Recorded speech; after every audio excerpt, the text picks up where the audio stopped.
Right. Good morning, guys. Morning, Terence. Morning. Good morning. Are you guys ready to do the presentations? Or you still need time?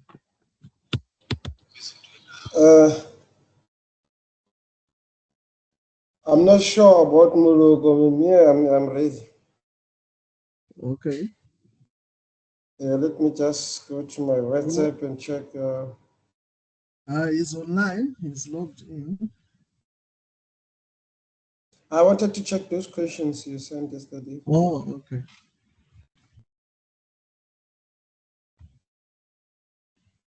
So I'm checking number 2, 4, and 6, right? Yeah, 2, 4, and 6. Yeah. No, just checking number. I'm not sure. Mr. Mulugo, are you ready or something? Should I proceed with number 2? I can. Morning. Morning. I can do number 1. Yeah. Okay, so if you can do number 1, you can proceed.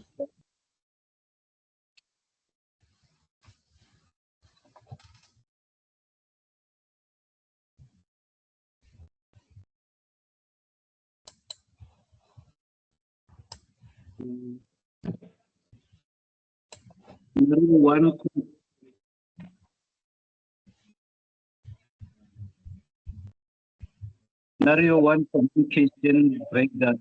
Must I read the scenario or must I just quickly go to the question? Okay, let me do this.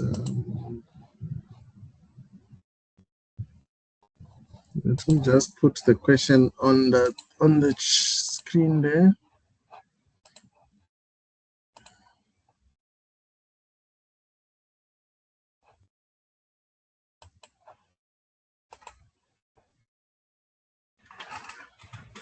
Right, there's number 1 there.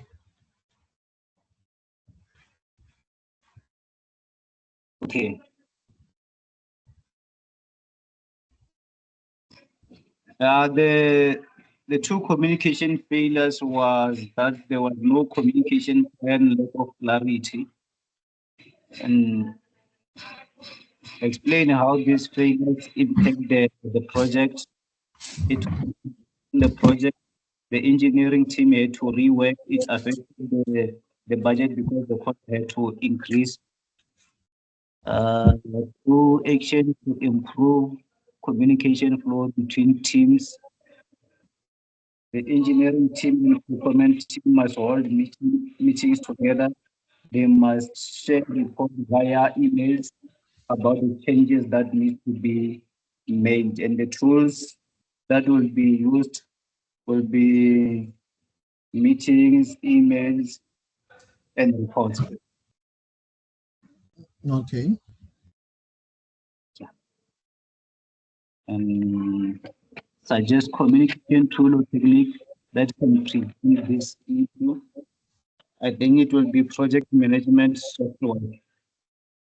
Then that's the last question. Okay. Let's move on to the next one.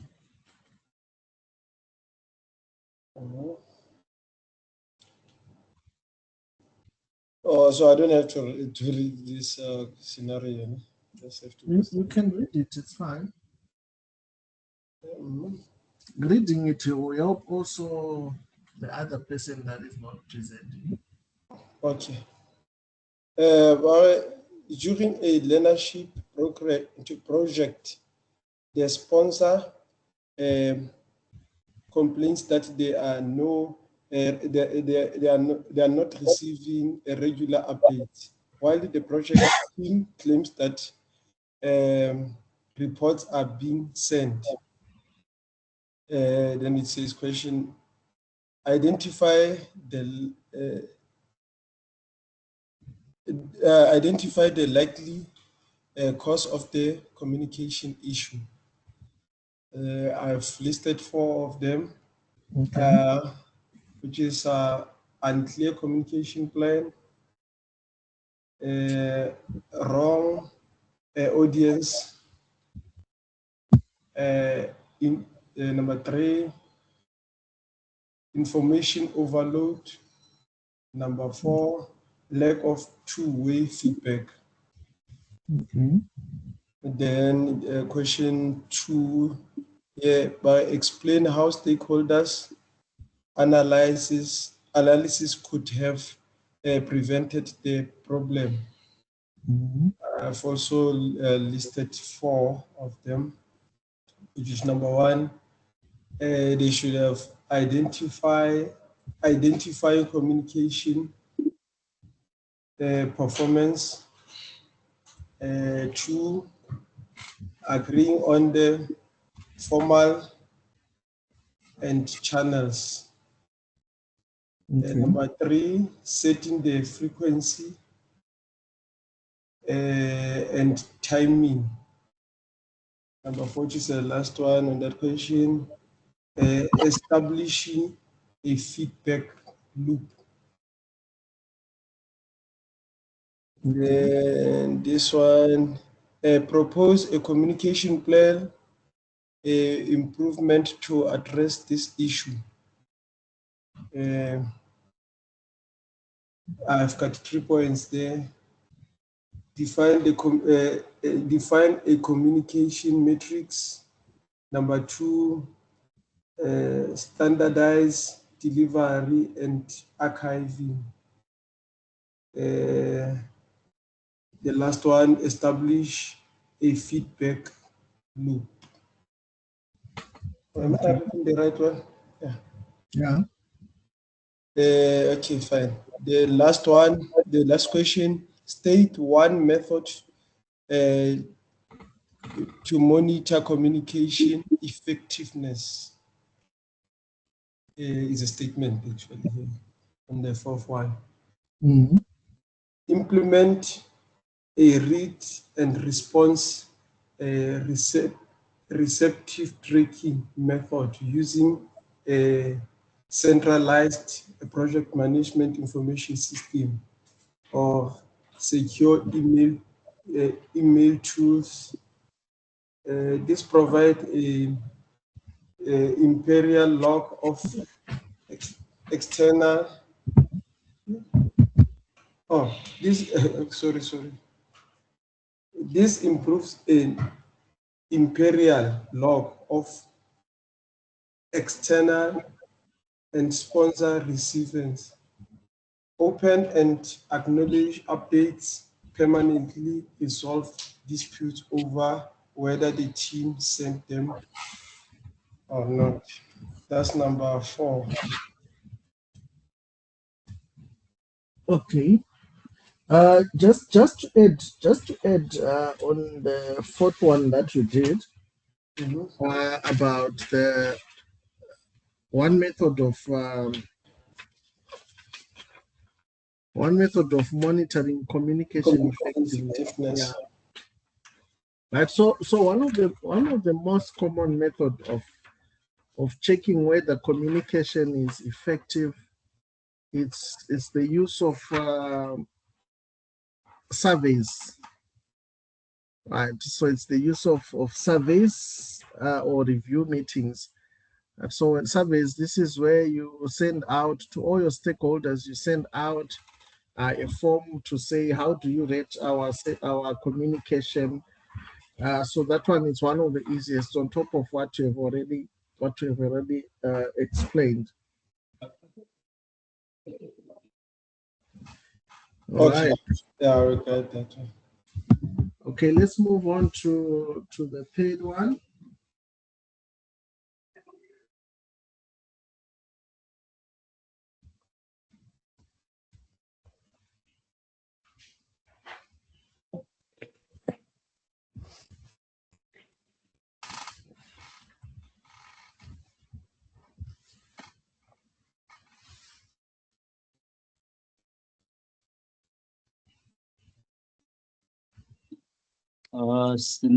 Scenario 3, information overload.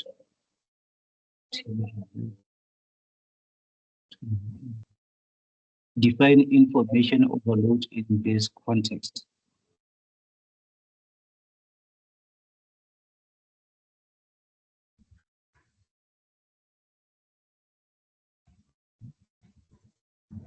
So, a project team receives too many emails daily, causing important messages to be missed.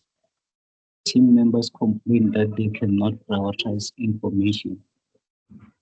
So information overload means info that existed but was not noticed, used, or passed when a decision was made.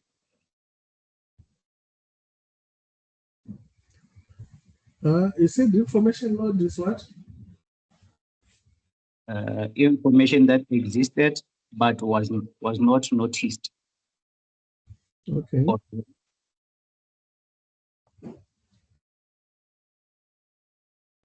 So, what is to overload?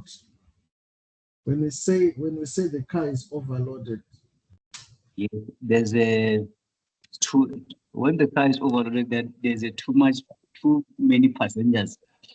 Yeah, or too much Load, yeah, as well. weight, yeah, on the car than what the car can Yeah. actually hold. So if it's a 1.3 ton and you put 1.6, it means there's an overload. So the same applies to information overload. When we talk of information overload, we are saying it's a situation where there's more information sent to recipients than they can handle. So if you look at this context of the project, it says, the scenario says a project team receives too many emails daily, causing important messages to be missed. Team members complain that they cannot prioritize information. So in this context, information overload, it's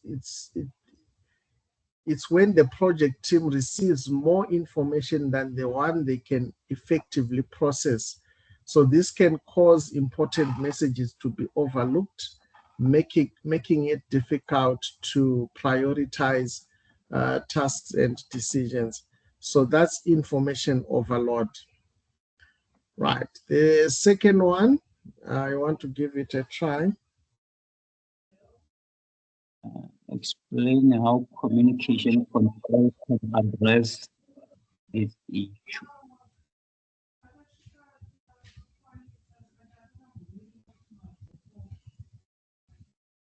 So, in doing information control, you manage the data or the information that you have.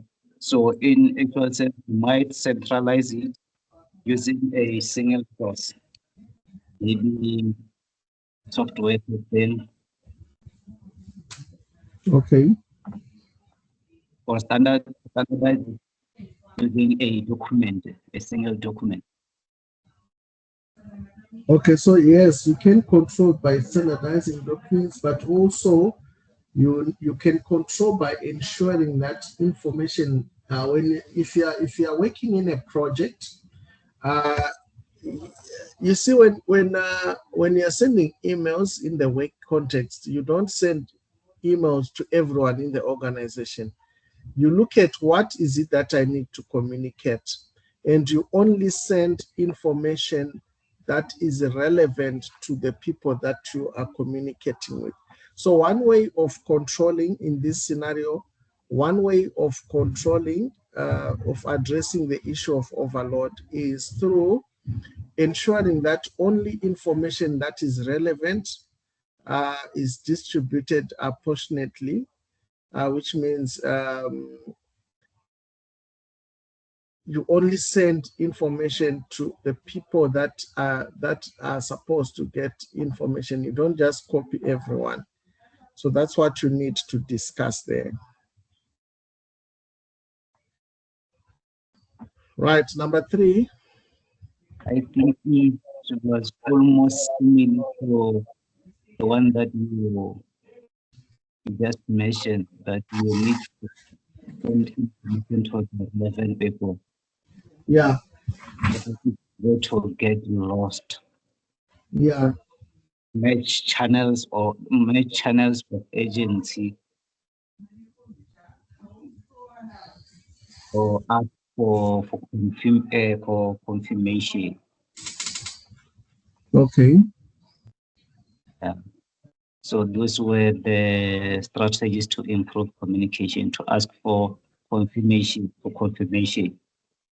and then to put the information to the relevant people. Okay, so that's one. The second one, it says recommend 2 strategies.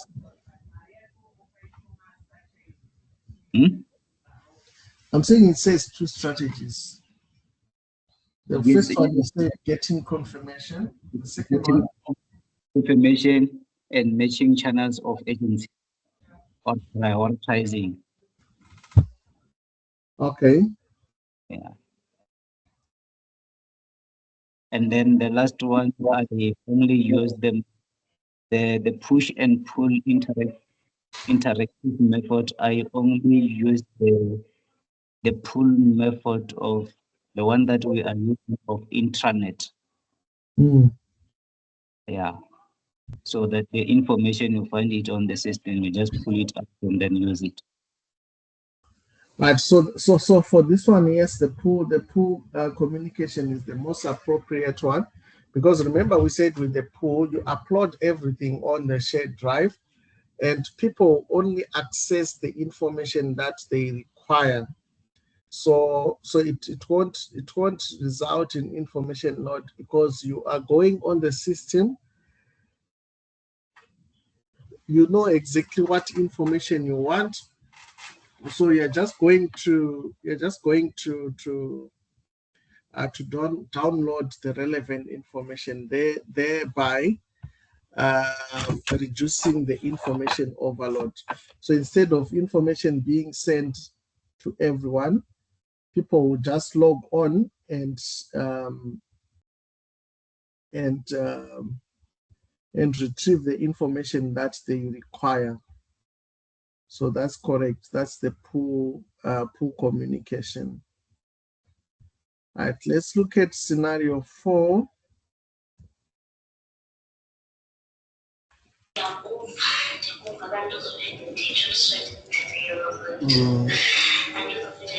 Okay. Scenario 4, issue escalation failure. 1 says a safety issue on the site was identified but not escalated in time. This resulted in a minor incident that could have been avoided. Questions. Question 1. Identify the communication control failure in this scenario. So is this one? What I said on that one, a breakdown in the escalation matrix or communication protocols is issued.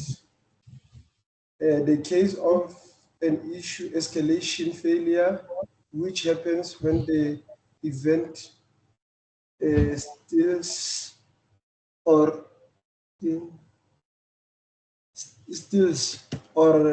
circum. You are even writing that I can't even read it.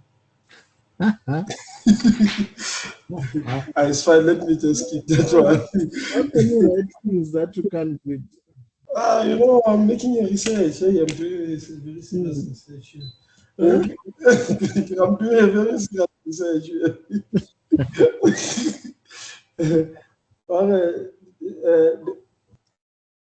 The origin of the occurrence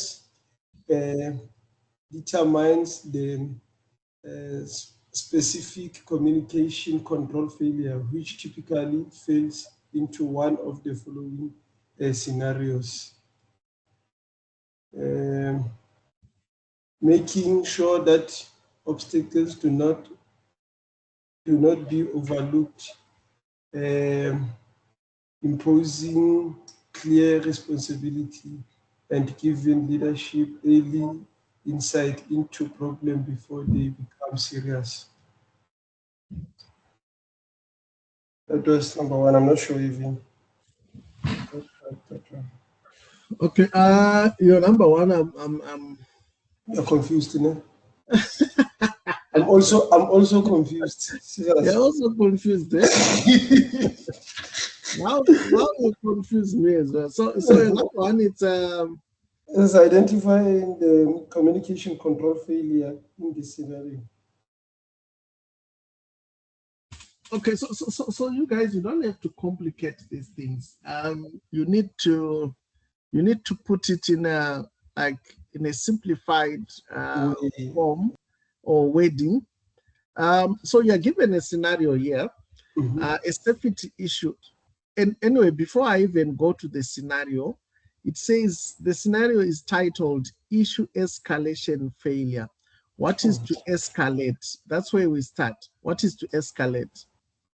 To escalate is to take, let's talk in terms of information, is to take an issue from the lower level to take it to a higher level. Right. To the authorities. Right, so that's correct. So you are communicating an issue from a higher, from a lower level to a higher level. So if you are working, you guys are working for PayCorp ATM, you're doing ATMs and all. So if there's an issue on site, so you're out there installing ATMs, and then you encounter an issue in the software. Right. So when you're done with the ATM, you're now testing to see if it's working properly, and then you identify that there's a software issue. Right. Remember, if you're not the project manager, if you're working on that ATM, you then need to advise to escalate that problem to a higher level, which is now your project manager. Because if you don't escalate, some of these problems, they've got an impact on the timeline, and also they've got an impact on the project sponsor and how they view the project. It's got cost implications as well. So you need to escalate. Right? So that's escalation. You have defined it properly.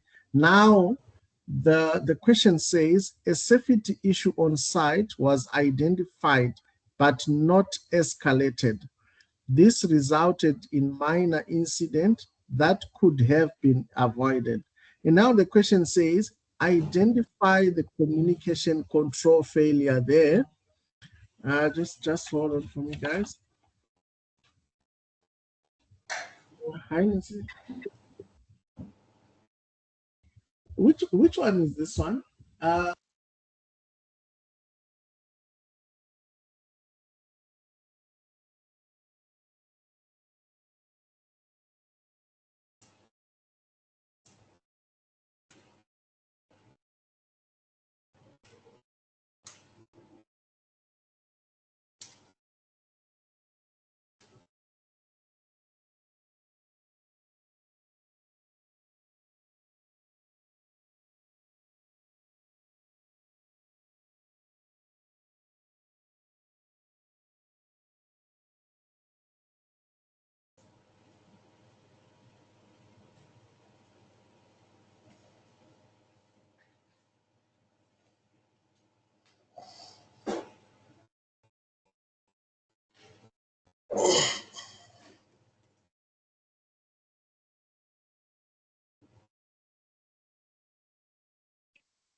All right, sorry about that, guys.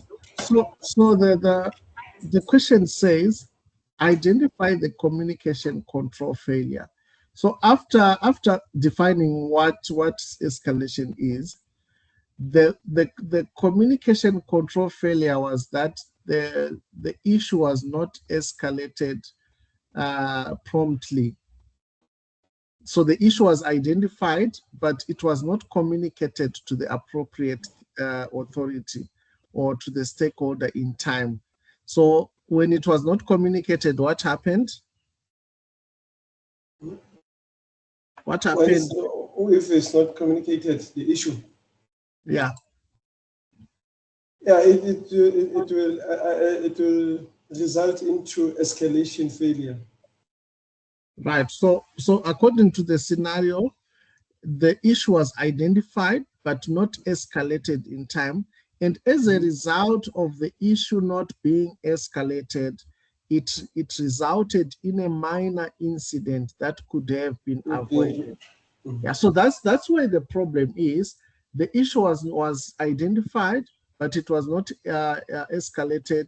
And when it was not escalated, it resulted in a minor incident that could have been avoided should the failure been identified and escalated.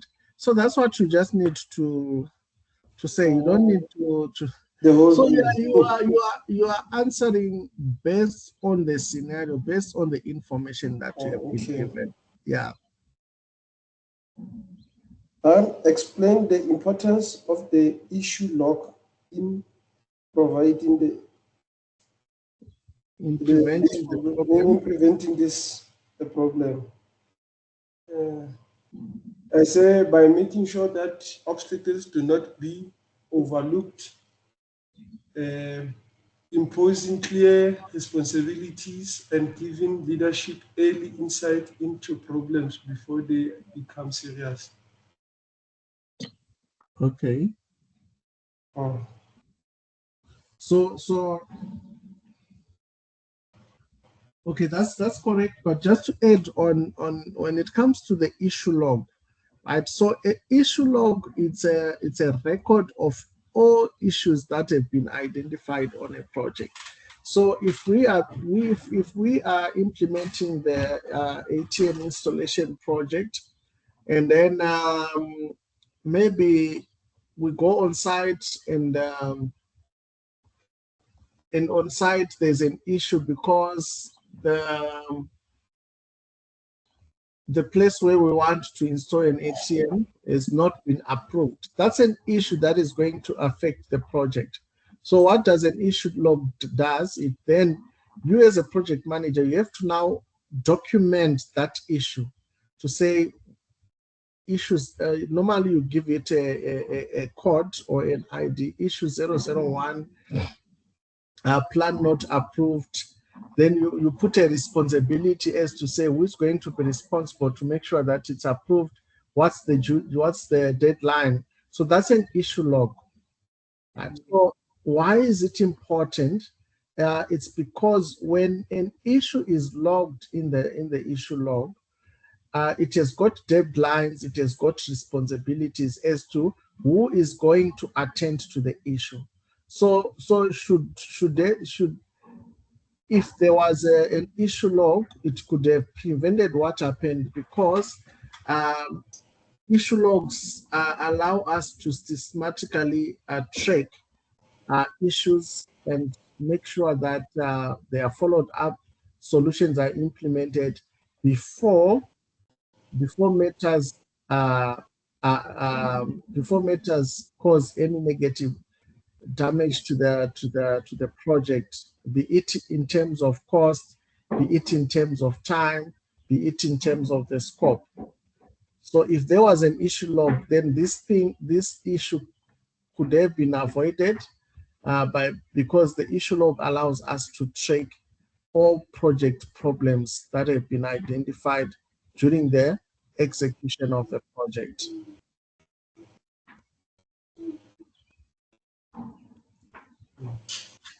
Right, number 3.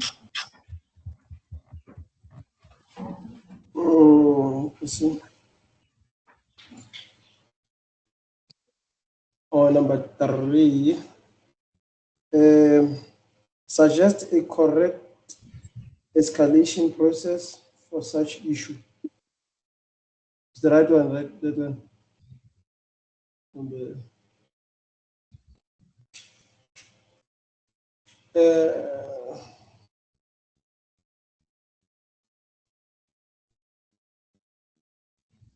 something. Oh. But when this is when there is a breakdown in communication, unclear accountability, or a process that is too inflexible to handle agency, an issue escalation failure usually occurs. To address this, put in place a 4-type escalation architecture, which present trigger, predetermined response time frame, and automatic notification to guarantee that agent problems are sent to the appropriate resolution team straight away. Okay.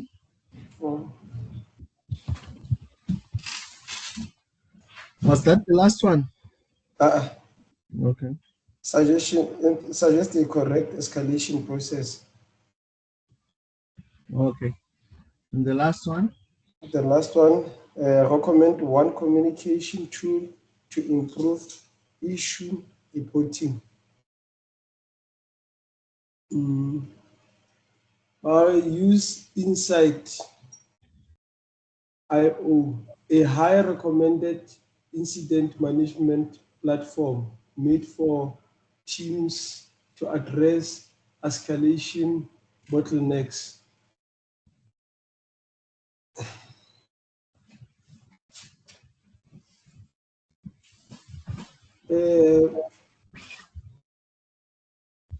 Accessing external tracking system during an emergency is totally eliminated because it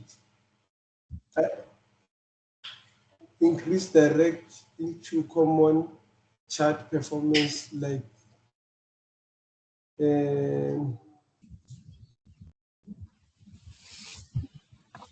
what did I do here? You know, my numbering on these questions, I don't know what I did. What's wrong with you? Let me try. You know, actually what I did here, I just put this thing on Microsoft Word. So I didn't write exactly the numbers of the questions that I was answering, because yesterday I was supposed to do it. I was just doing my notes here. Okay. So now I'm getting confused of breaking the information that I gave here.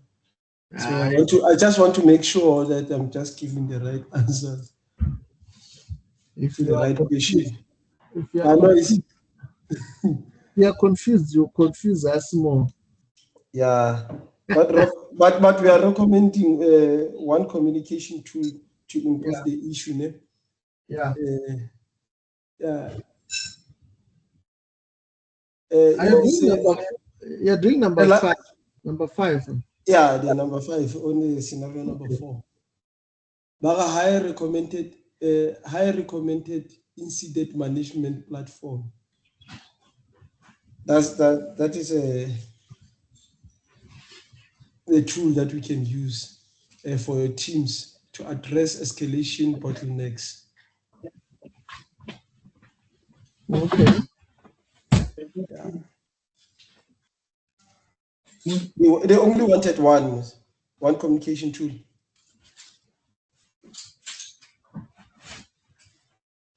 Where does it say communication tool? Are you doing scenario 4? Scenario 4, the last one. We recommend one communication tool to improve issues. We recommend one communication tool that can improve issue reporting. Yeah. I said by using a high recommended incident management platform. Okay. platform made for Teams. Yeah, Microsoft Teams can work. Yeah. And then That's fine. Number 5. we have number 5. There's no number 5. That was the last one. It's number Oh, 4. scenario 5. That's for Moloko now. Yeah.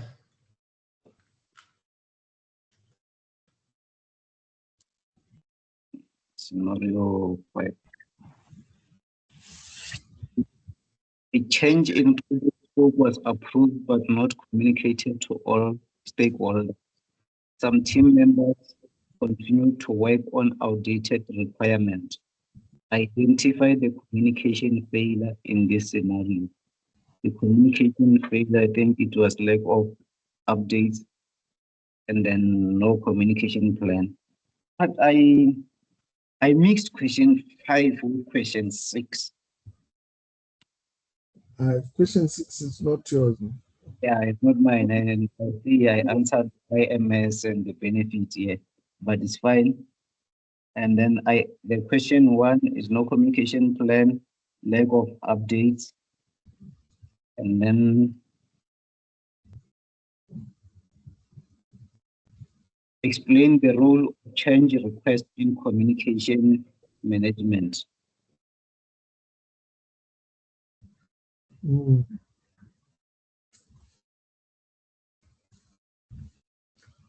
So you said the failure is what?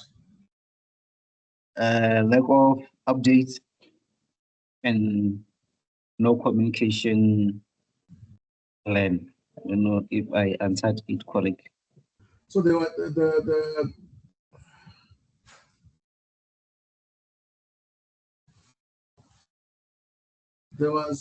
what to call it? There was no communication of. So this one talks to the change process.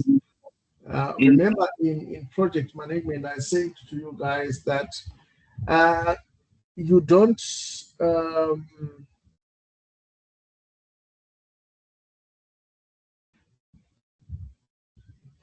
you don't make changes without actually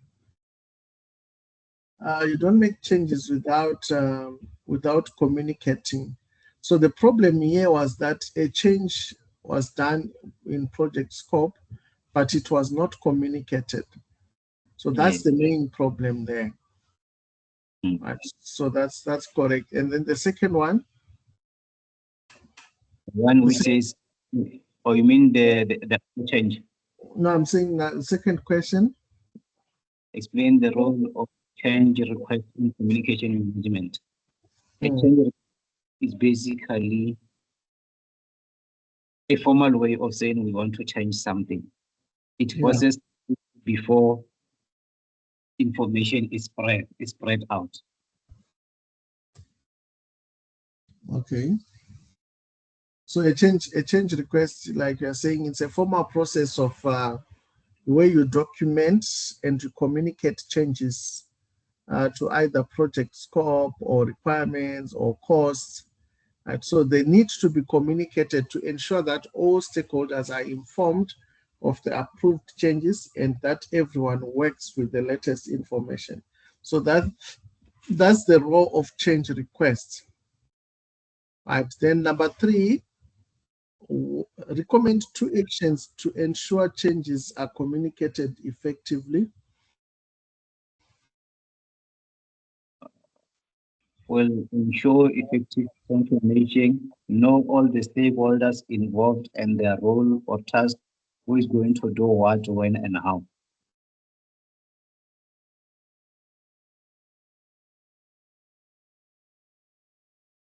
You said 1 is what? To ensure what? Effective confirmation. Okay. And then the second one is to know all the stakeholders involved and their role, their task, who's going to do what, when, and how. Okay, number 4. The document that needs to be updated here was the project scope.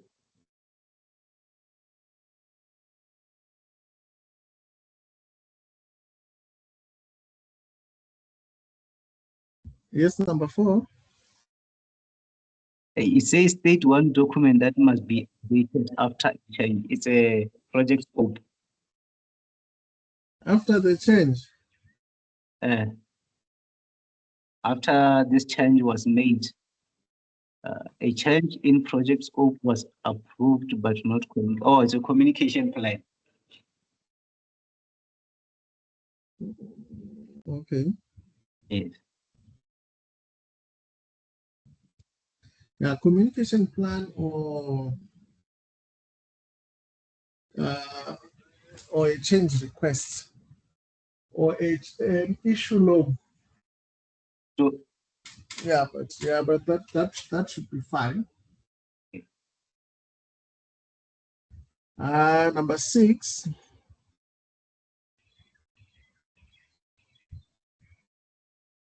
Scenario 6. Yes, scenario 6.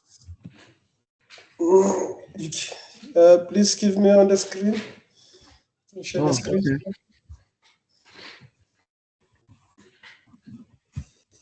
Okay. Scenario 6. Technology failure. It says a project relies on manual communication method and important documents are frequently lost or outdated versions are used. Question 1, identify the communication issue in this scenario. Answer, inadequate version control, a high risk of information lost and inadequate information retrievals are the main communication problem in this scenario. Using manual process results in bottleneck when important updates are not received by stakeholders, wasting time and causing confusions. That's number 1. Okay. The simple answer is that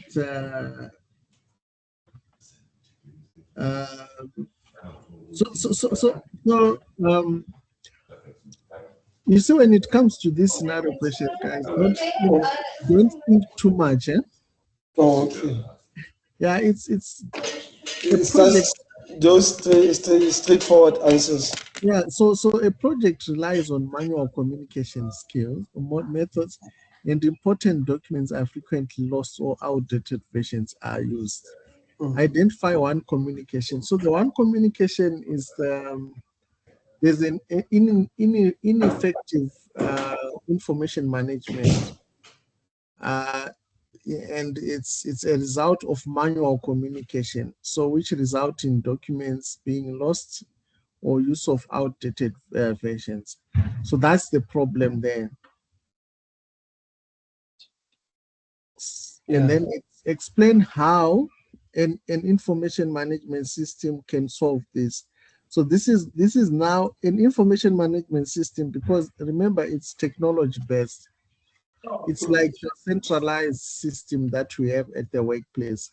So they are now asking, how can it be used to resolve the issue of so you're now telling us, how can we use the system to avoid those issues of outdated versions of information? How can you use IT? So that's what you need to explain. Is okay. I said by establishing a single source of truth and information management system resolves those issues. Okay, so having a system that will then resolve, because now with a system you upload what is recent, so anyone who uses a document there is using the recent documentation. So that's why that's how it's going to solve, because information is updated centrally when when updated by one person, everyone inside the organization, they get the correct version of any templates that they want to use. So what are the benefits of using an information management system? Version control. Okay, version control. And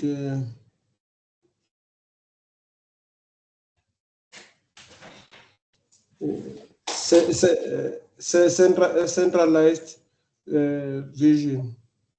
Let me just do this one. Streamlined communication. It means it's going to be vision control and streamline communication. Yeah. Enhanced communication. Then the last one. Suggest one example of a tool that can be used. Microsoft SharePoint. Microsoft SharePoint. Yeah, there is suggest one example of a tool that can be used. I said to Microsoft SharePoint. Okay. So a Microsoft SharePoint, this is where you upload all documentation and you give people access. You give people access to the information. And the good thing about Microsoft SharePoint is that you can control who has got access and who can edit anything. Yeah.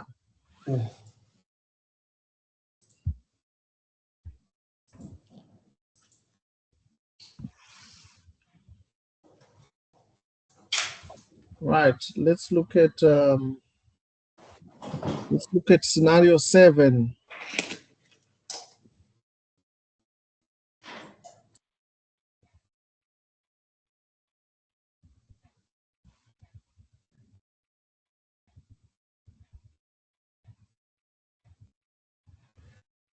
So scenario 7, it says a project involves teams from different countries. Misunderstandings occur due to language barriers and different communication styles.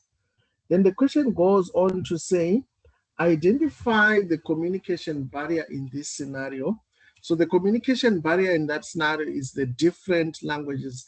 Remember yesterday we spoke about barriers to communication, and language is one of it. So it's different cultural, there's language difference and also cultural difference there. So that's one barrier there. And then 2, explain the importance of cultural sensitivity in communication communication planning. So when you talk of cultural sensitivity, we are saying, as a project manager, you need to be aware and sensitive to your project team's cultures because it can affect morale and participation on the project. Right. So being cultural sensitive, it helps a manager to recognize and respect the differences in language, customs, and culture. And when this one is done, it then promotes mutual understanding, it reduces conflicts, and it also enhances collaboration. So that's why it's important to be culturally sensitive. Number 3, recommend 2 strategies to improve communication. Right, so in organization where people have got different cultures and personalities and backgrounds, normally strategies that are used include cultural awareness training, and also using that's one, and also using clear and standard communication. So you need to avoid words that you need to keep your communication simple so that everyone understands. Then the 4th one, suggest one communication method suitable for diverse teams. So the one one method we spoke about yesterday was interactive communication. So interactive communication, this is like where you get feedback, such as virtual meetings, video conferences, because it allows immediate feedback and clarification, and it allows people to clarify issues face to face rather than emails or any other form of communication. So one method would be your interactive communication or interactive communication where feedback and clarification is done immediately. Right. So those are the 4 answers. Right. So it concludes the last part of our communication module. But the reason why I gave you guys scenario is for you guys to also familiarize yourselves with scenario-based questions. Right? They are the ones that you guys will be writing about in your final exam. They give you scenarios, and so you need to get used to answering scenarios. Most of the time, the answers are in the scenario. And also the other tip is that you need to read and understand and visualize the scenario that you have been given, so that it helps you with answering those scenarios.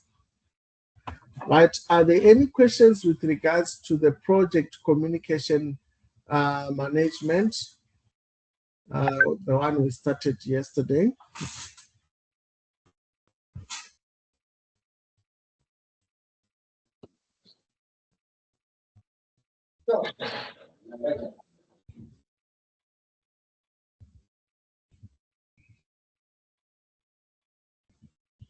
Everything good?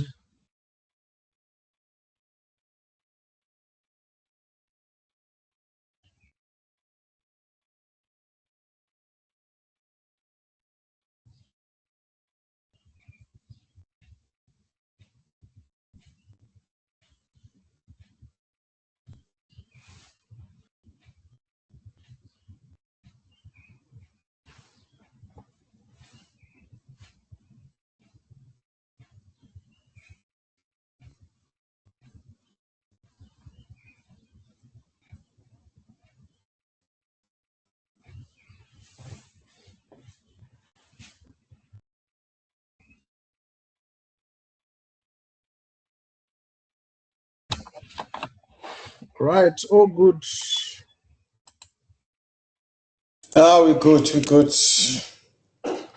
All right, so let's look at today's session.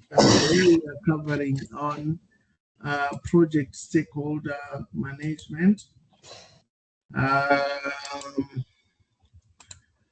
So before we look at project stakeholder management, anyone who wants to define for us what is a stakeholder, what is a project stakeholder? I think the project stakeholders are everyone whom are involved in the project that we'll be dealing with.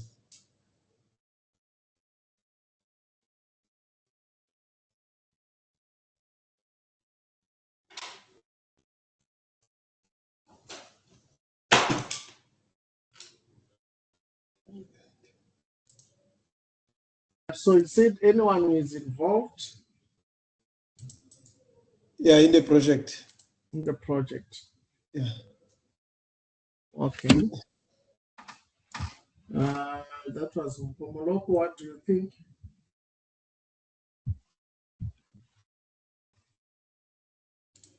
My answer is similar to Mpo's answer. All the participants in the undertaking of a project. Okay.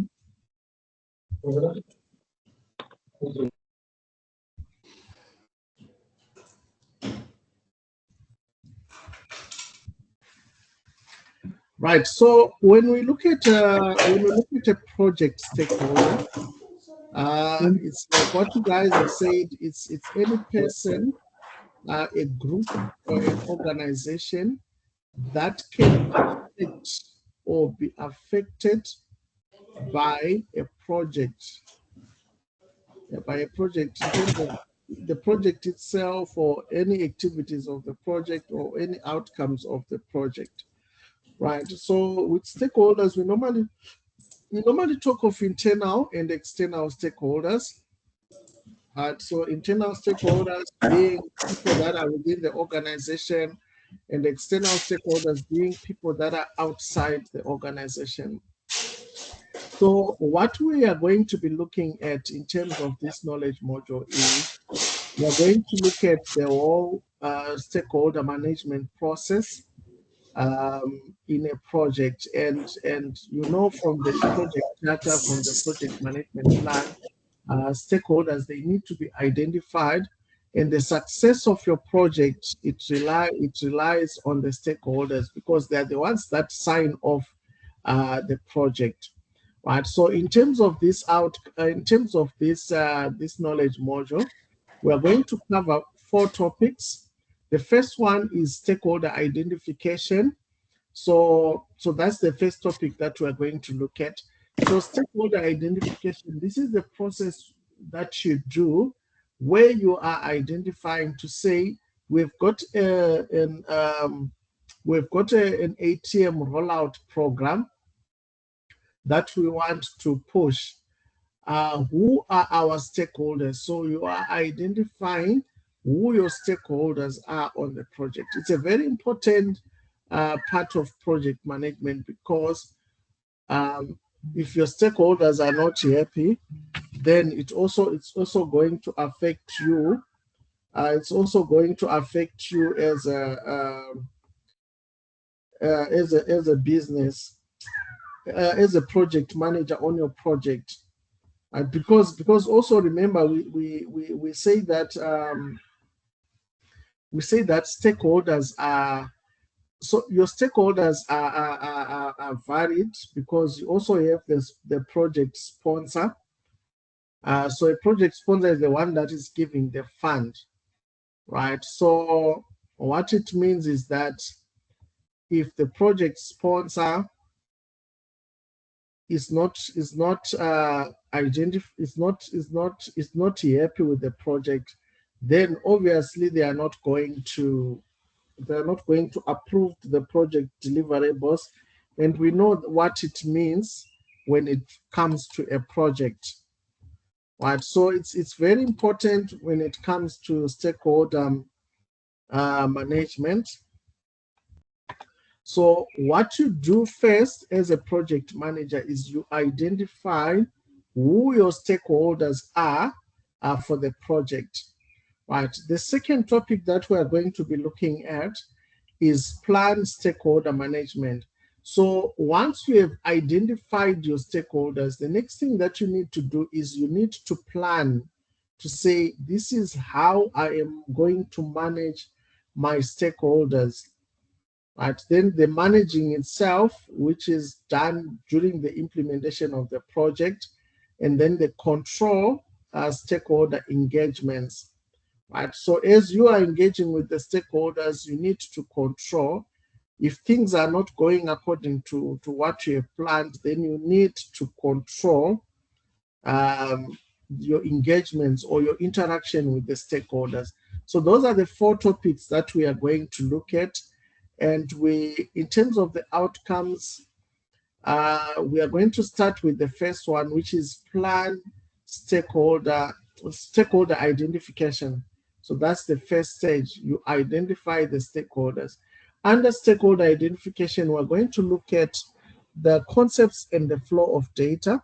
We're going to look at the importance and benefits of identifying stakeholders in a project. We're going to look at the stakeholder identification inputs. What information, where do we get information when we are identifying stakeholders? We're going to look at the tools and techniques that we use to identify who are our stakeholders on a project. And lastly, stakeholder identification process outputs. So those are the outcomes that we're going to cover on stakeholder identification, which is the first topic that we are going to look at. Right, like I said, a stakeholder, these are people that have got an interest in a project or strategy undertaken by a company or an organization. They will be affected in some way by the project. And so those are stakeholders. Right, and like I've already said, when you identify stakeholders, it helps you to minimize risks because you know how to deal with each individual. It also helps you to reduce overwhelm, to set priorities based on which stakeholder takes priority. It also helps you to gain a buy-in. So should you need to make a choice, your stakeholders, if you have got a relationship with your stakeholders, you can get a buy-in from them. Right, so those are some of the advantages of stakeholder identification. Right, in terms of stakeholders, the stakeholder management process goes through 4 stages or 4 processes, which I've already mentioned. There's stakeholder, there's identifying stakeholder, which is the first one. The second one is planning stakeholder management. The third one is managing stakeholder engagement. And the fourth one is controlling engagement. Right, so when it comes to stakeholders, their roles and their management, it's different according to the project life cycle. Right, so in the initiation stage of the project, so this is where you're starting the project. One of the things that you do is you identify your stakeholders. So this is usually done in the project initiation, and you usually get information from the project charter. In the project charter, you've got a list of the stakeholders. And sometimes when you do that process, you come up with a stakeholder register. Right? So that's the initiation stage. In planning, you plan stakeholder management to say, okay, these are my stakeholders that I've identified. How am I going to manage them? And when you do that process, when you do the planning, you come up with what we call a stakeholder management plan. Right, and then during the execution of the project, right, you are now managing stakeholders engagement. So as you are doing the project, you manage how you engage with your stakeholders. And usually what we have there is project management plan updates or change requests. As you are doing your project, your stakeholders might request a change in the scope. So some of the activities that you do involves change management, change requests, and then monitoring and control. So monitoring and control, this is where you control stakeholder engagement, where you've got change requests, managing change requests, documents, updates, and all. Then you've got the project end, which is the project closure. So you can see that stakeholder management process is done throughout the course of the project life cycle. In initiation, you are identifying. In planning, you're coming up with a stakeholder management plan.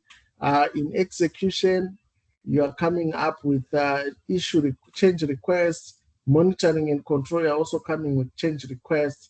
And then you've got your project closure. So stakeholder management, even on project closure, you need to get a sign off. So you're also engaging with the stakeholders as well. Right, I've got examples of stakeholders.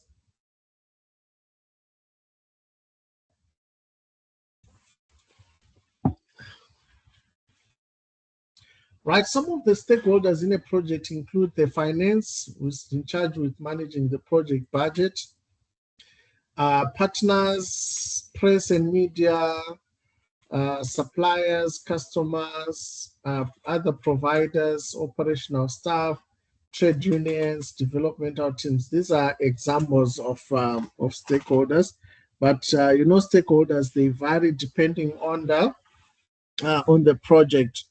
Then we also have a distinction between primary stakeholders and secondary stakeholders. Right, so primary stakeholders are stakeholders that are involved in the day-to-day implementation of the project, and this can include the project manager, engineering team, construction team, executive, maintenance, customers, and end user. Then you've got secondary, they are not involved in the day-to-day, and they don't have much control than the primary, but also they've got interest in the project. This includes equipment, suppliers, contractors, the community, Department of Labor, emergency services. So these are just secondary stakeholders.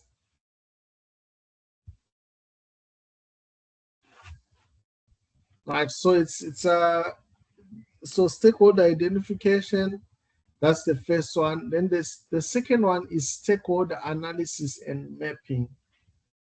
Right, so stakeholder analysis and mapping, what you are doing is, once you have identified to say, these are my stakeholders, what you then need to do is to analyze them.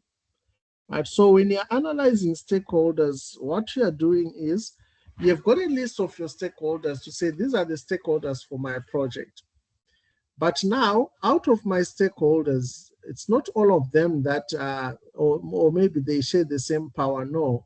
Right? So if you're planning a wedding, you've got people that you put as your primary stakeholders to say, these people, they play a key role on the planning. Those are your primary stakeholders. Then you've got others that don't play much role, but they need to be notified. So when you're doing stakeholder mapping, what you're just doing is, you go to your list of stakeholders and then you analyze each and every stakeholder based on their interests in the project and also their influence. What influence do they have on the project? Once you have done the analysis, you now do what is called a stakeholder mapping, where you're listing them according to the amount of interest they have, as well as the amount of influence they have on the project. Once you have done that, you then, so those stakeholders that are of high, they've got high interest in the project and they've got high influence in the project. Right? So once you have done that, you are able then to prioritize, to say, I need to focus on the stakeholders that have got high interest and high influence as well. So that's stakeholder mapping. Right. So let's see if it works here. Can you guys see me removing removing the stars there? The Yes. Yeah. Okay. So what I want us to do,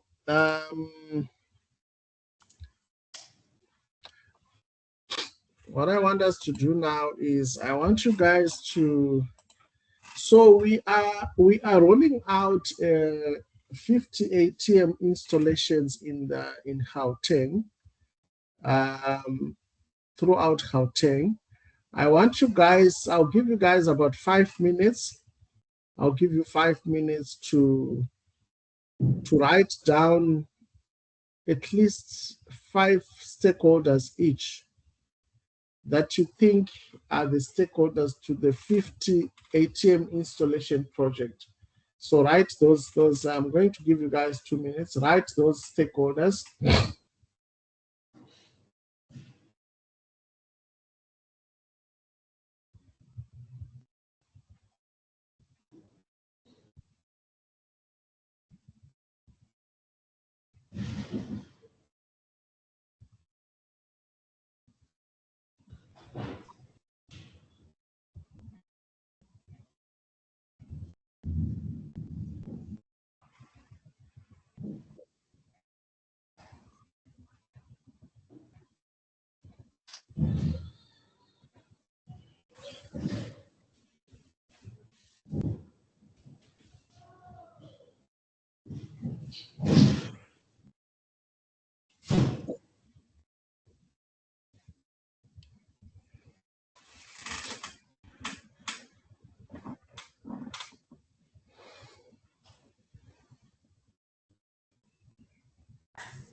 Terence, Hi. hey, you were saying we write the stakeholder, what? Just hold on. Just Oh, write the stakeholders for the project, for that project. Just list them out. okay.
Are you guys done?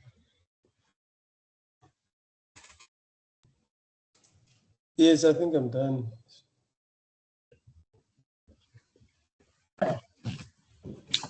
Okay. Right. Actually, you wanted the types of stakeholders. Okay, so what stakeholder do you have on the first is number one? Actually, I've got the internal stakeholders and external stakeholders. For internal, let's start internal, with internal. internal stakeholders, I'll have employees, which involve technicians, administrators. Okay, right. Everyone. Let's start with technicians. Yeah. So in terms of the power they have on the project, do you think their power is high or it's low? Technicians, I think the power in terms of controlling the project or making the project, making sure that the project is successful. I want to understand the power in terms of what? Yes, in terms of that. Of making a project successful. Yeah. Or of control. Of making the project successful. Yeah, I think they are powerful because without technicians, the project won't be successful because they are the heart actually of the project. Okay, so their power is high, and their influence on the project is high as well. So if you look at the diagram that I have there, if you say high power, so you're looking at the top part of the quadrant, and also high influence, you're now looking at the green. Okay. Yeah, so you're going to come here and you put so in terms of you're going to put an X there to say, okay, technicians, they've got high power and they've got high influence. So they fall into the quadrant on top, which is to manage closely. Closely, yeah. Yeah. Then I have management. Okay, management. Stakeholders. In terms of management, in terms of their power, it's also high. High because of the control and influence. In terms of the influence, it's also high. So you've got here. Then Moloko, you've got who and who? I have suppliers. Okay, suppliers. Let's start with suppliers. Suppliers, in terms of the power, do they have power to not make our project to be a success? No. No, especially if we've got many suppliers who can give us the same product. So let's say they've got low power in terms of influence as well. They don't have influence over the project, especially if we can get other suppliers. So you come here and you put them in this quadrant to say they've got low power and they've got low influence. Then the second one, Moloko. I mentioned suppliers and contractors. Okay, contractors, do they have power to affect our project? I think it's gonna be the same as suppliers. As suppliers, because you can have more other contractors. So this is how you do stakeholder mapping. You are looking at your stakeholders for the whole project. So if you have got 20 stakeholders, each one of the stakeholders, you need to take them through that quadrant to say, okay, what power do they have? Then you put what power and influence, then you put them in these quadrants. These quadrants, they talk to you in terms of if you find if you find stakeholders that are inside that quadrant, then these stakeholders, they've got high power and they've got low influence. So we need to keep them satisfied. And then if the ones in the manage closely, they've got high power, and they've got high power as well as high influence. So we need to manage them closely as a project manager. Then you've got the monitor ones, and then you've got the keep informed. So once you have mapped them in this stakeholder mapping, you are now able to prioritize to say, I need to prioritize my stakeholders that have got high,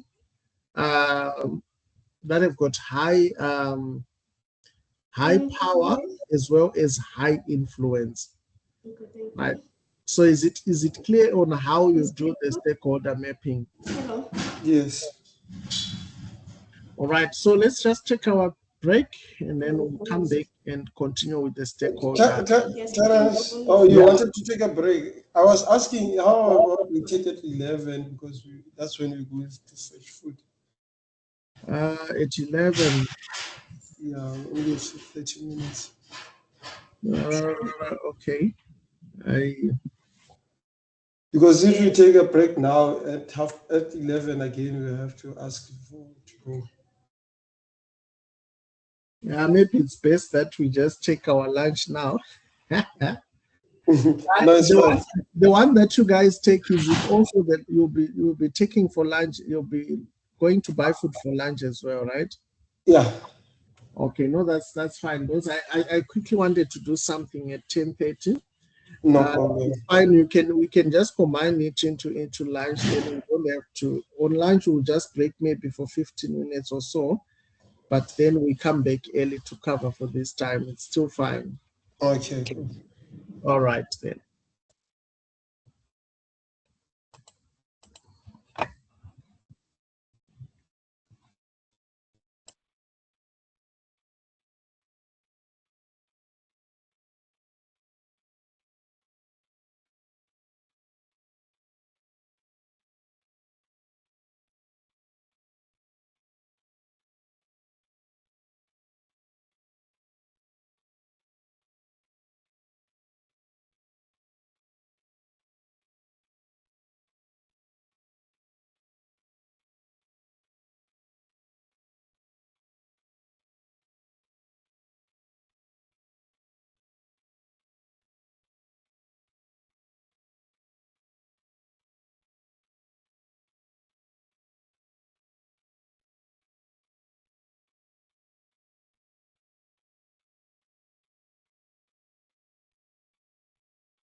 Hi guys, are we back? Yeah. Okay. Mupo,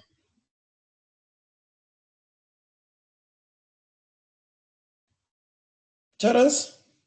are you back? Yeah, I was back long time ago. I'm not sure if Mlugu is still here. Now is there? Oh, he's here. Mm. Oh, okay, yeah, I'm back.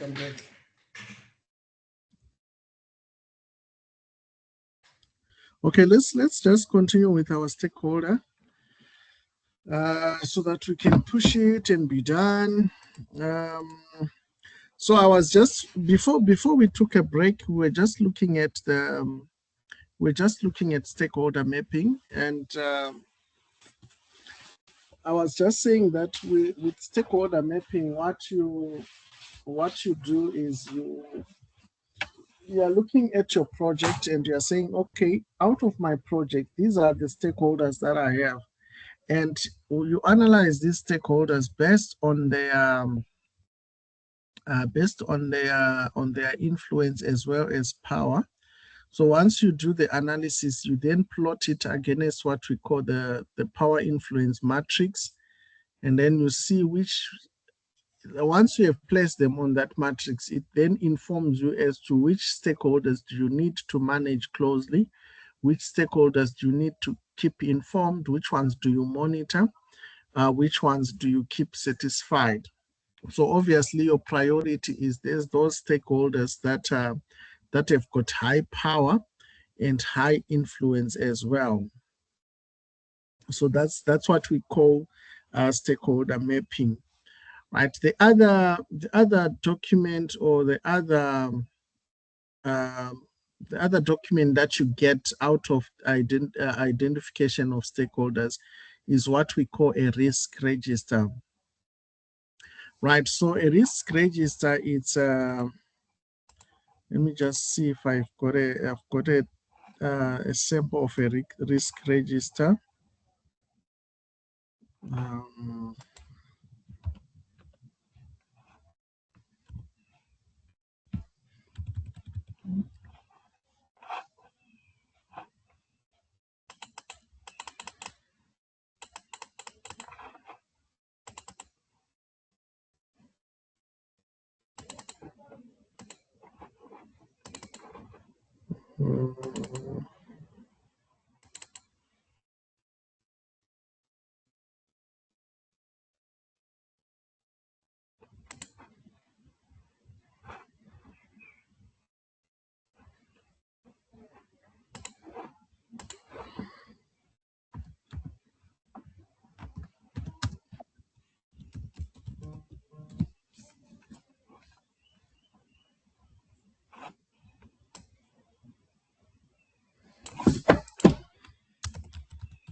Okay, I'm trying to look for a sample stakeholder register, so that you guys, when you see it in the exam, would know, oh, this one is a stakeholder register.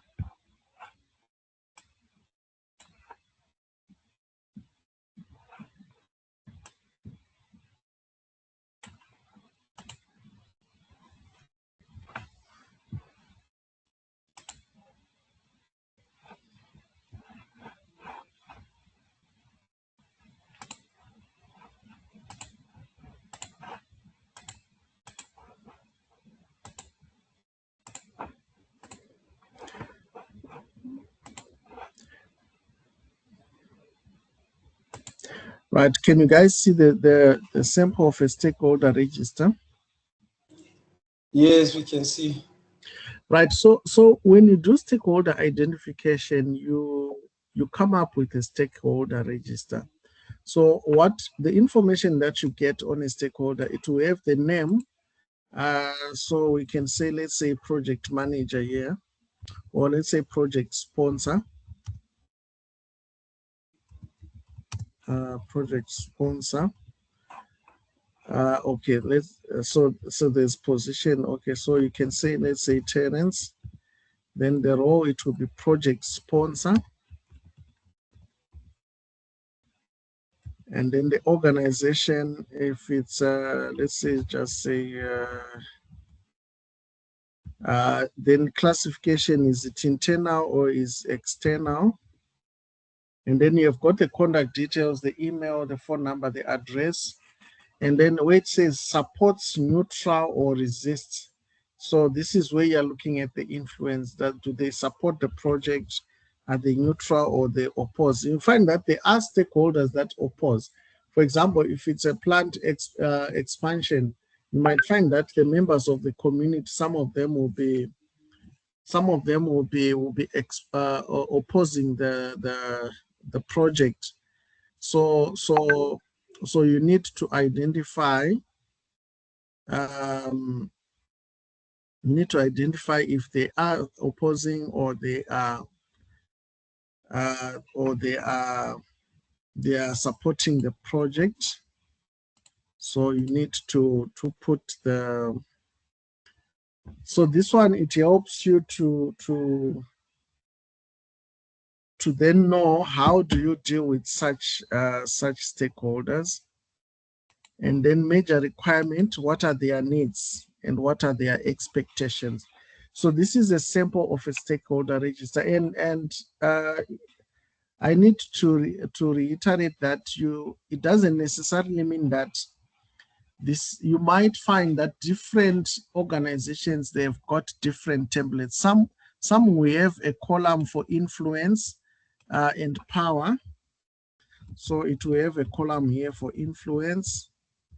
Some will have a column for power. So it just depends on what template or what information does your organization need in terms of the stakeholders. So these things are, the template is not universal. It can be tailored according to what is it that you want, what information do you want from your stakeholders, right? So you need to take note of that.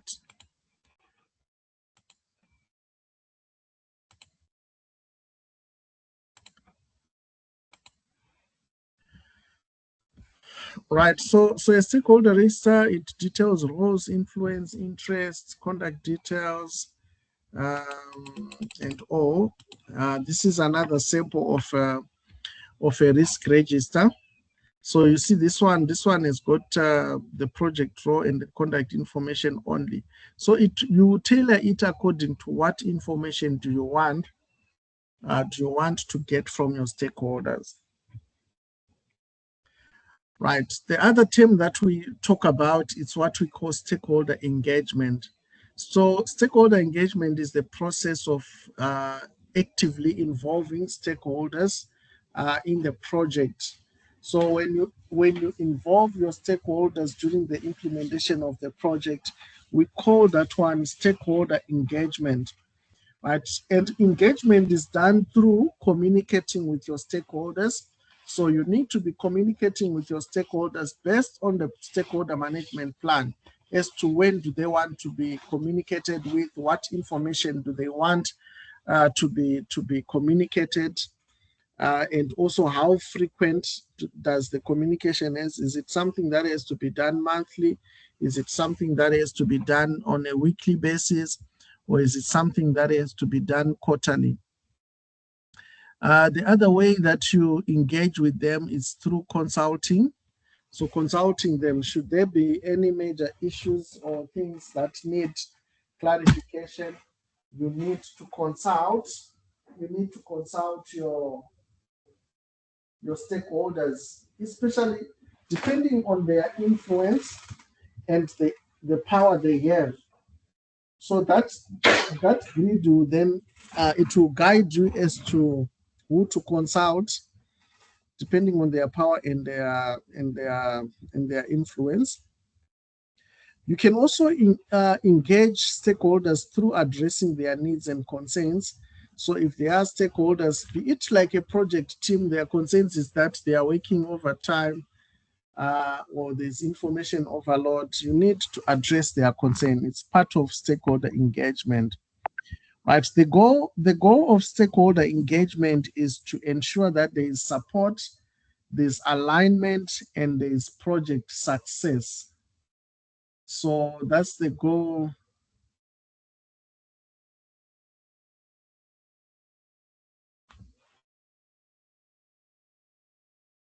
That's the goal of stakeholder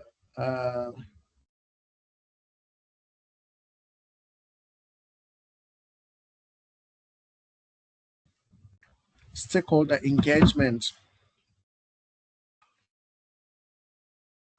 Right. So project success is measured in terms of customer and sponsor satisfaction. Right. So your project is measured whether your stakeholders are happy or they are satisfied, especially your project sponsor. So remember, project sponsor is the person that is funding the project and is one of the stakeholders. So they need to be satisfied because they are the ones that will then sign off the project. And then stakeholder mapping, we spoke about that one. That's the one I showed you guys where I was doing the diagram. That's stakeholder mapping. It shows the level of interest. It shows the level of interest. It shows the level of influence.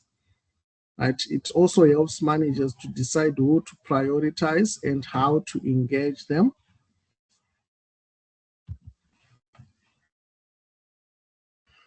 Right. So this is an example of what a stakeholder analysis will look like.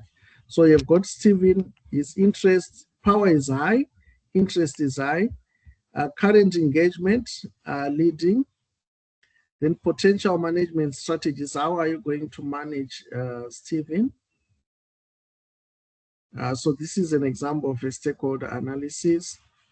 Then we also talk about stakeholder expectations. Right? What do you guys understand by expectations? So if I ask you, if I say, Mpo, what are your expectations? What am I asking about? Or what am I talking about? Expectations, I think, is those things that you have to deliver. You have to. Is deliverable is what is expected for you to do. Okay. Expectations. Okay, so when we say stakeholder expectations, what we are referring is to stakeholder expectations. I think is a output the stakeholders are expecting. Okay.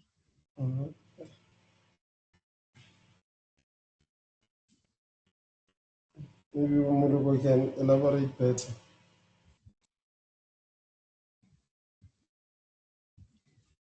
All right. So stakeholder expectations are needs or requirements, like what you say, they are requirements that stakeholders want from the project. As a project sponsor might want the project to be delivered within cost and on time.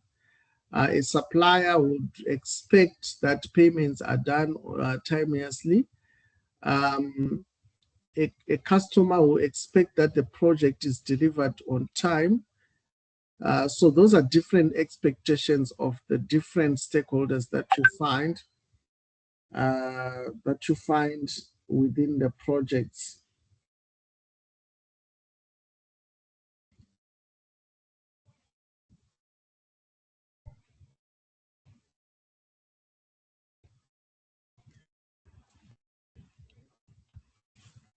Right, then we also have what we call a stakeholder communication plan.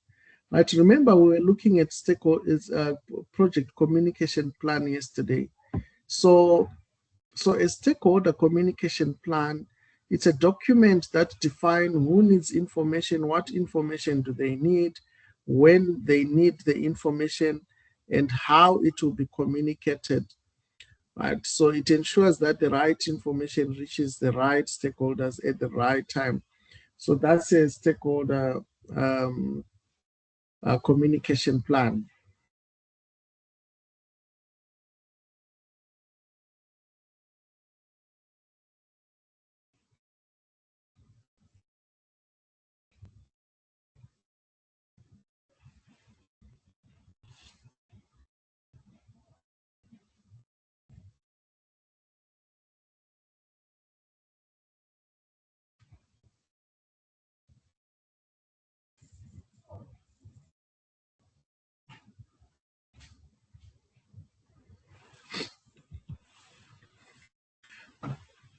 Right. So why do you guys think it's important to identify stakeholders? Why is it important? So you've got a project of rolling out ATM installation. Why is it important that you identify who the stakeholders are? It's important because stakeholders, we have to know each and every person's role in a project. So Mhm. whenever there's something that needs to happen, we will know which to contact, which person should be considered or should be consulted. Okay. Yeah.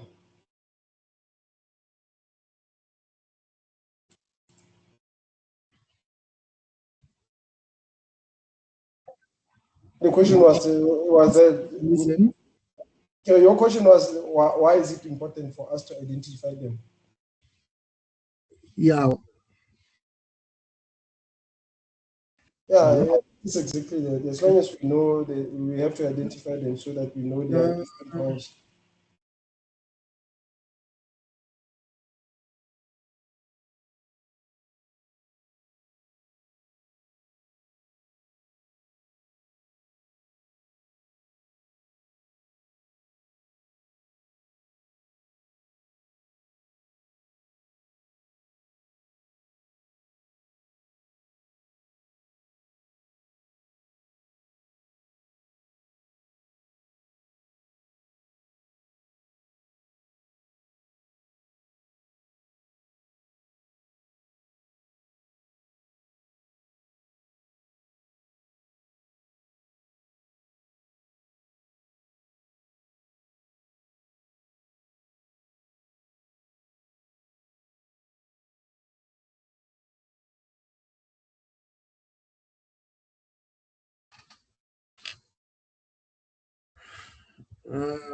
yes.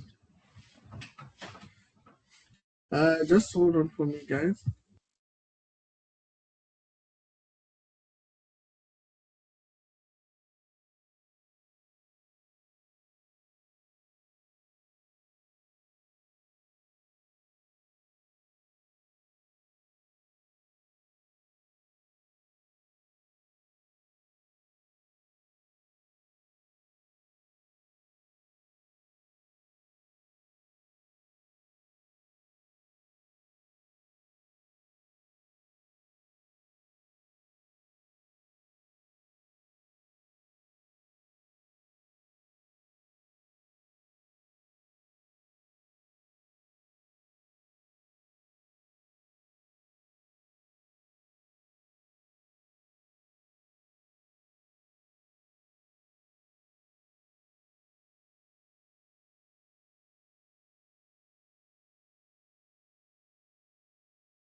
Hi guys, are you there? Whew. Oh, we are here. We are here. Yo. Ish, I don't know what's happening with my. I don't know what's happening with my chest here. So we're just discussing the importance of stakeholder identification. The first one being planning.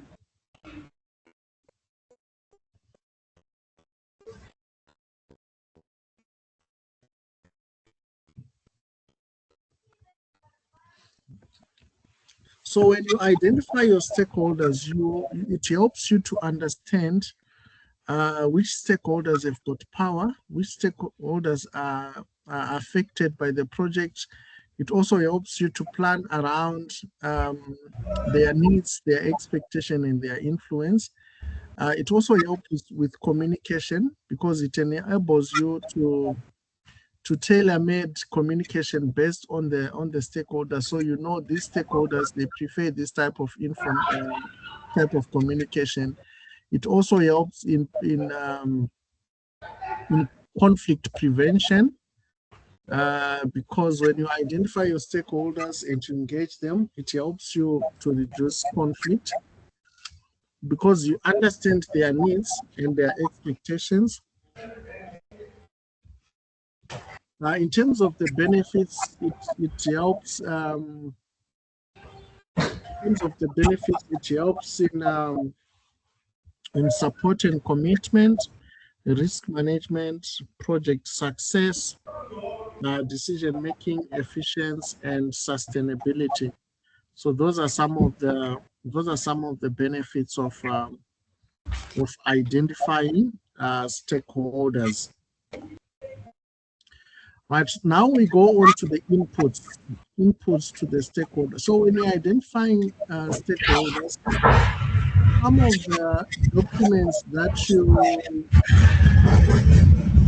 of the documents that you refer to get to identify stakeholders include the project charter.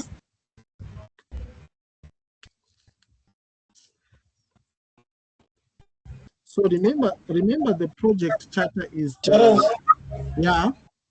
I'm not sure if it is you, Mr. Mluk, or we are hearing a very irritating feedback there behind. It's not me. It's supposed to be Mr. Mluk. Yeah, no, it's fine now. I think his mic was It was on, yeah. on. Okay, no problem. Thanks. Okay. Better now. So when you're doing stakeholder identification, the first thing that you need to do is you need to look at the project charter.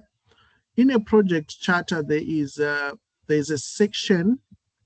I did give you guys a sample of a project charter. If you are to go back, you'll find that there's a section that deals with stakeholders. So initially, when you start a project, you also identify stakeholders. So that project charter it's a starting point in the process of stakeholder identification. Right. The second document that you use is procurement documents. Right. So when you talk of procurement documents, these are documents that have to do with suppliers and contractors. So if you go to those documents, it allows you to be able to identify who are the suppliers, who are the contractors, because of the contracts that would have been signed for the project. The other document, or the other input, it's enterprise environmental factors. These are external influences, laws, culture for the organization. Then you also have organizational process assets. So organizational process assets, these are past documents or policies or procedures that you find in the organization. So from there, it helps you to identify who the stakeholders are.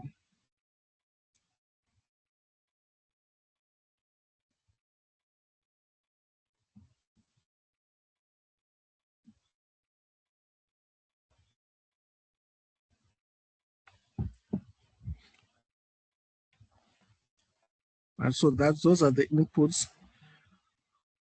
What do you think are the tools and techniques that are used to identify stakeholders? What tools and techniques do you think we use to identify stakeholders?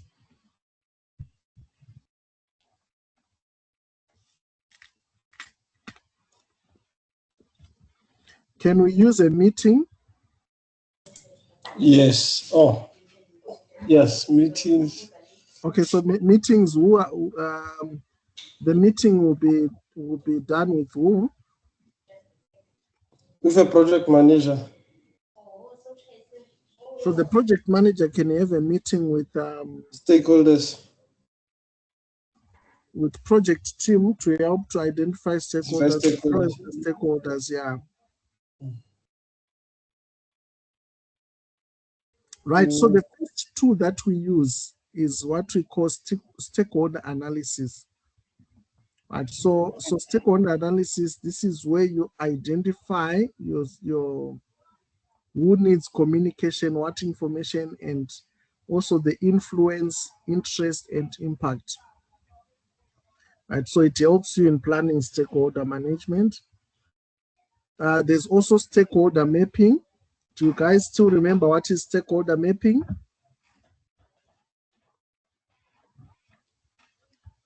Yes. So it's that diagram that we did. Yeah. So it's another tool and technique that you use. So there's stakeholder analysis, there's stakeholder mapping. Then we also have so these are the two techniques that you use, as well as meetings as well. That's the third one. You can also use brainstorming. So brainstorming falls under the meeting, where you've got you identify all stakeholders with your team, with your project team, you categorize them.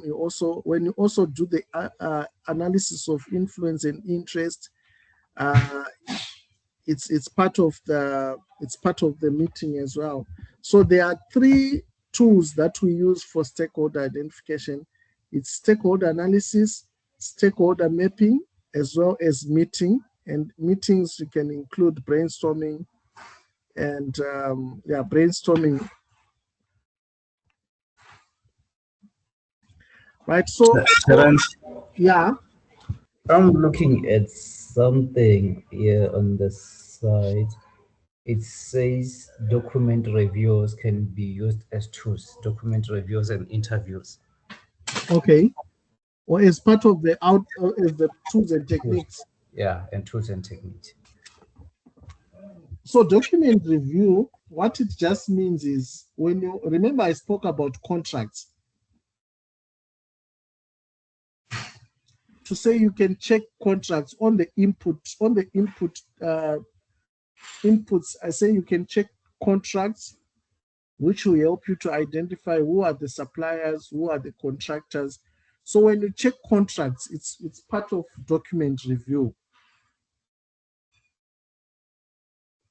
Document review just means that you are looking at your organization's documents and you are identifying stakeholders from those documents. So be it with contracts, be it with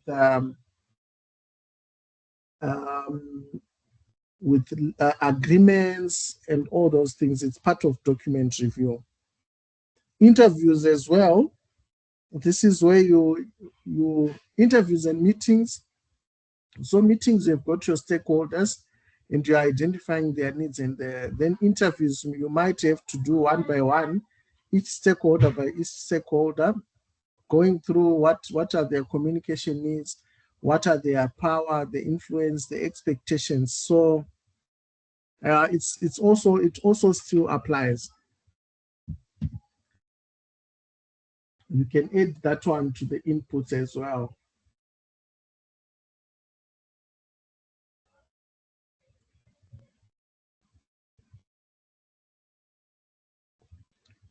So the outputs of stakeholder identification is what is the stakeholder register. And by now you know what is a stakeholder register, right? Do you guys know what it is? I spoke about it. I even showed you guys a sample of a stakeholder register.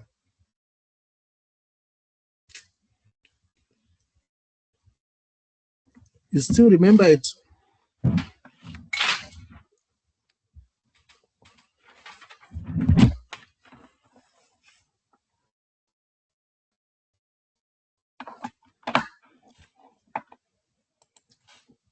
Guys, do you remember the stakeholder register that I shared with you guys? Yeah, I do. You do. Yeah. Right, so that's the output. So when we say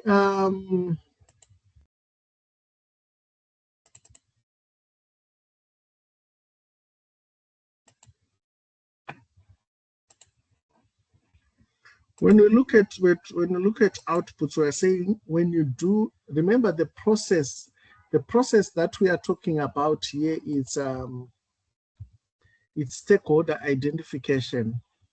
So that's the project management process that we are speaking about. So we are saying for you to do stakeholder identification, you need inputs. Where do you get the information? That's where we spoke about document review, interviews. We spoke about project charter as a source document. So, and then what tools and techniques do you use? Then you're going to do interviews, you're going to do stakeholder analysis, you're going to do stakeholder mapping, you're going to do interviews, brainstorming. And then when you do that, what is it that you come up with? You come up with a document. You come up with a document that is called a stakeholder register. And on a stakeholder register, you find information like the stakeholder name, the position or the role in the project, as well as the influence, the power. So this is where you analyze. So that's a stakeholder register. So you need to understand the inputs, the processes, as well as the outputs. Is this one clear?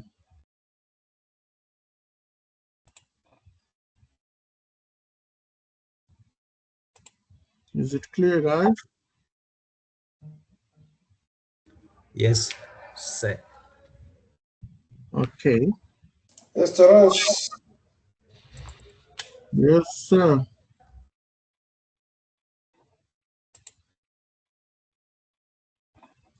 Right, let's move on to the next. Okay, so this one is just what is a stakeholder register? We spoke about this one. The key components, what is it that you find on a stakeholder register? The stakeholder name, the role, the category, interest, and power.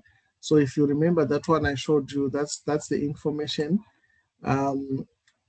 This is an example of a stakeholder register where you've got the project sponsor, their role is funding the project, interest, they are interested in the project success, influence, they've got high influence, engagement strategy. So engagement strategy comes from that matrix that we did. You see that they fall under managed closely because of high interest as well as high influence. So this is an example of a stakeholder register. Right, let's move on to the second topic, which is stakeholder management, planned stakeholder management. Right, so stakeholder management planning, we're going to look at the concepts and the flow of data, the importance of stakeholder management planning, stakeholder management plan, inputs and the tools and technique, as well as the outputs. Right, so stakeholder, the process of building and maintaining positive relationship with stakeholders through managing expectations. So as a project manager, one of the things that is key to your job is making sure that you manage the expectations of your stakeholders. So you want to ensure that all your stakeholders, you are managing their expectations, you are executing the project according to their expectations. You also want to ensure positive relationships through effective communication with your stakeholders, as well as aligning objectives of the project with the stakeholder expectations. So that's your role as a project manager. The concepts that we will talk about, and some of them we've already talked about them, is the first one is a stakeholder management plan. So a stakeholder management plan is a document that outlines how project stakeholders are going to be managed throughout the life cycle of the project.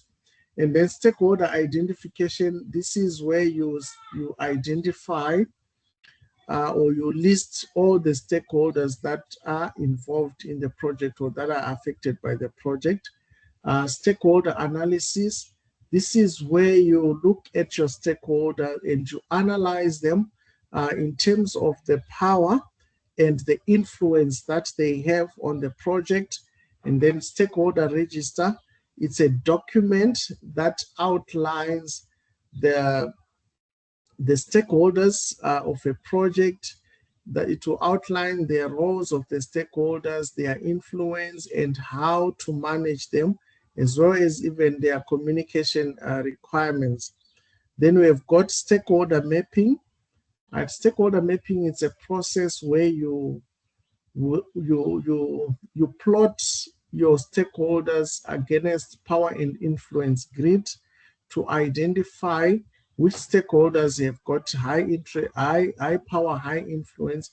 And also this one, it helps you to be able to prioritize stakeholders based on their level of power and the level of their influence. Then we've got stakeholder engagement strategies. So this one speaks about strategies that we use or ways that we use to engage with the stakeholders throughout the course of the project. Right. So those are some of the terms and that you find when it comes to stakeholder management plan. Right, so stakeholder management plan, it starts with stakeholder identification. Once you have identified the stakeholders, you list the stakeholders in what we call a stakeholder register. Once you have got your stakeholder, once you have got a list of the stakeholders in a stakeholder register, you then do a stakeholder analysis and do stakeholder mapping, power influence, then stakeholder engagement strategy. Then you come up with a stakeholder management plan. From the stakeholder management plan, you can then develop a communication plan, because you have got all the lists of the stakeholders, and then engagement techniques, monitoring and feedback, as well as update stakeholder register and plans. So that's how data flows in stakeholder management. So in terms of stakeholder identification, you get a stakeholder register, and the purpose of the stakeholder register is to list stakeholders. Then stakeholder analysis, you get a priority list of stakeholders based on those that have got high influence, high power. Then from there you do the stakeholder mapping. From there, you do engagement strategy, stakeholder planning, you get a stakeholder management plan. Communication, you get a communication plan. Execution, and then control. Then we've got the importance of stakeholder management planning. Why is it important to plan, to do stakeholder management plan? One, it results in project success. There is also increased communication because you have identified your stakeholders and you know their communication requirements. It also helps in expectations management, decision making, relationship management, change control, and project control. So those are some of the importance of stakeholder management planning. The benefits of stakeholder management planning include project success, communication, stakeholder satisfaction, decision quality, strong relationship, also support, change support in case you want to make changes to the project, you've got support of your stakeholders. Right, what are the inputs? What are the inputs to stakeholder management plan?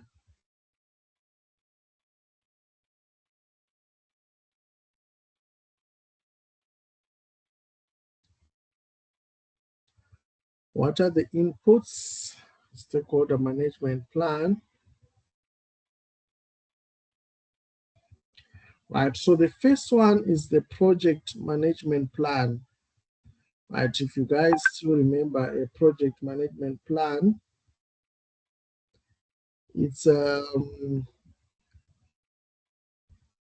it contains subsidiary plans, and one of the plans that you find there is the stakeholder management plan. Right, so there's project management plan. There's also the stakeholder register, which lists the stakeholders with details. There's also enterprise environmental factors, which are external conditions.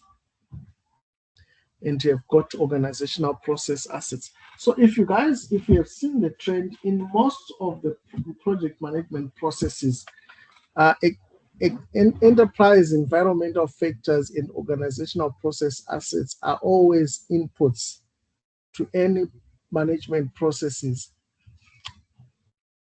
Why? Because, for example, organizational process assets, these are internal documents from within the company. So before you do any process in a company, you need to look at what does the company say, what policies and procedures are there. That's why you see that it always comes as an input to all the other project management processes.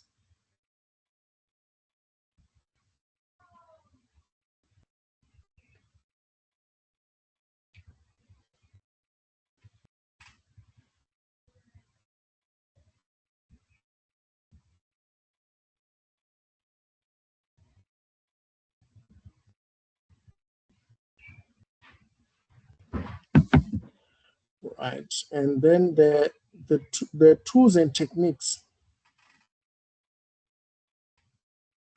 Right, so you've got expert judgment.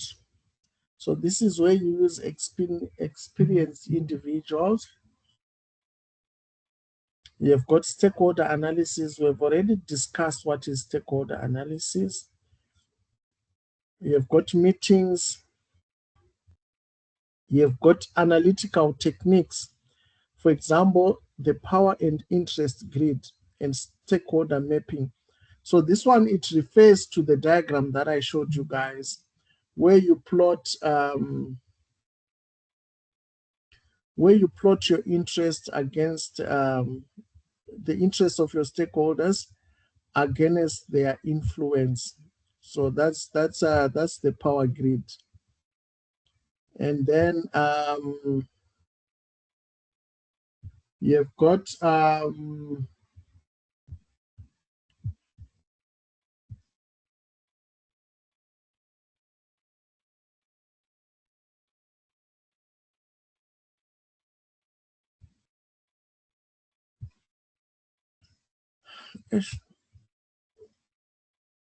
you've got the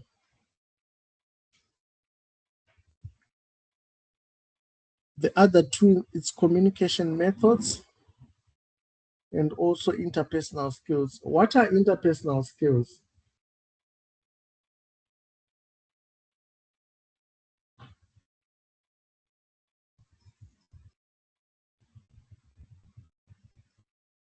What are interpersonal skills?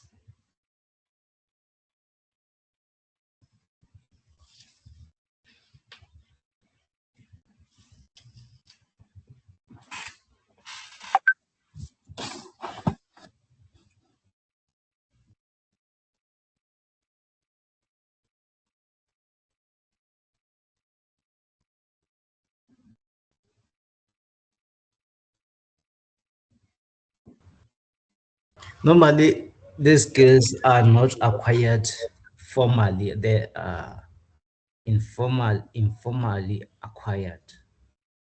Some you Okay, get, so these, sorry? yeah, they are not, okay, they are both informally and formally acquired. So interpersonal skills is just your ability to interact with the next person. So you cannot separate interpersonal skills and communication. Interpersonal skills is the ability to interact with the next person. So that's interpersonal skills. So if you're going to be interacting with stakeholders, you need to have interpersonal skills.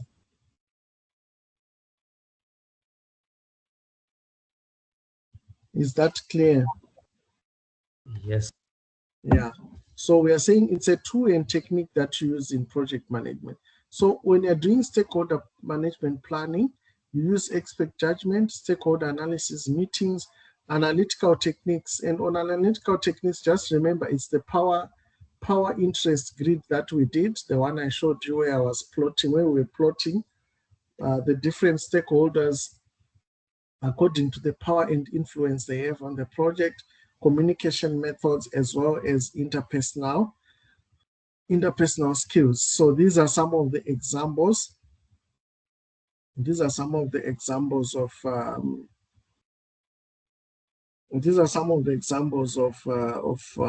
tools and techniques. Right. So what do you get? So stakeholder identification. The output is a stakeholder register. Stakeholder management planning, the output is what we call a stakeholder management plan. Right, a stakeholder management plan, it has got different sections. What I'm going to do is, let me just check, let me see in your learner guide, there should be an example of a stakeholder management plan. Did you guys even open your learner guide?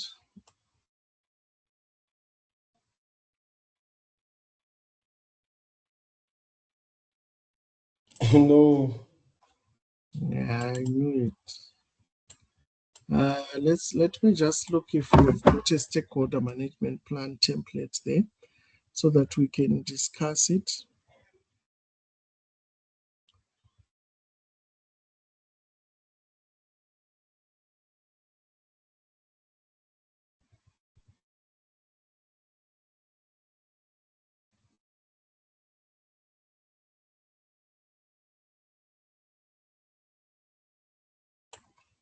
It's not there, but let me look for one.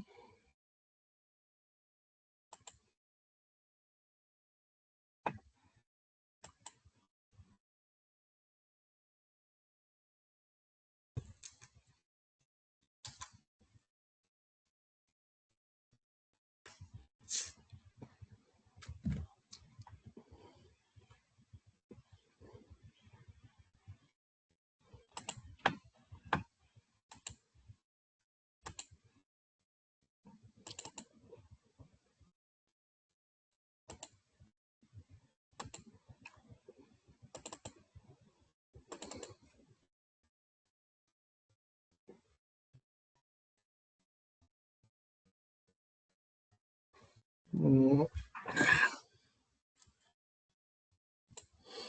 Okay, let me just, I need to show you guys one. So let me just check.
All right, can you guys see my screen there?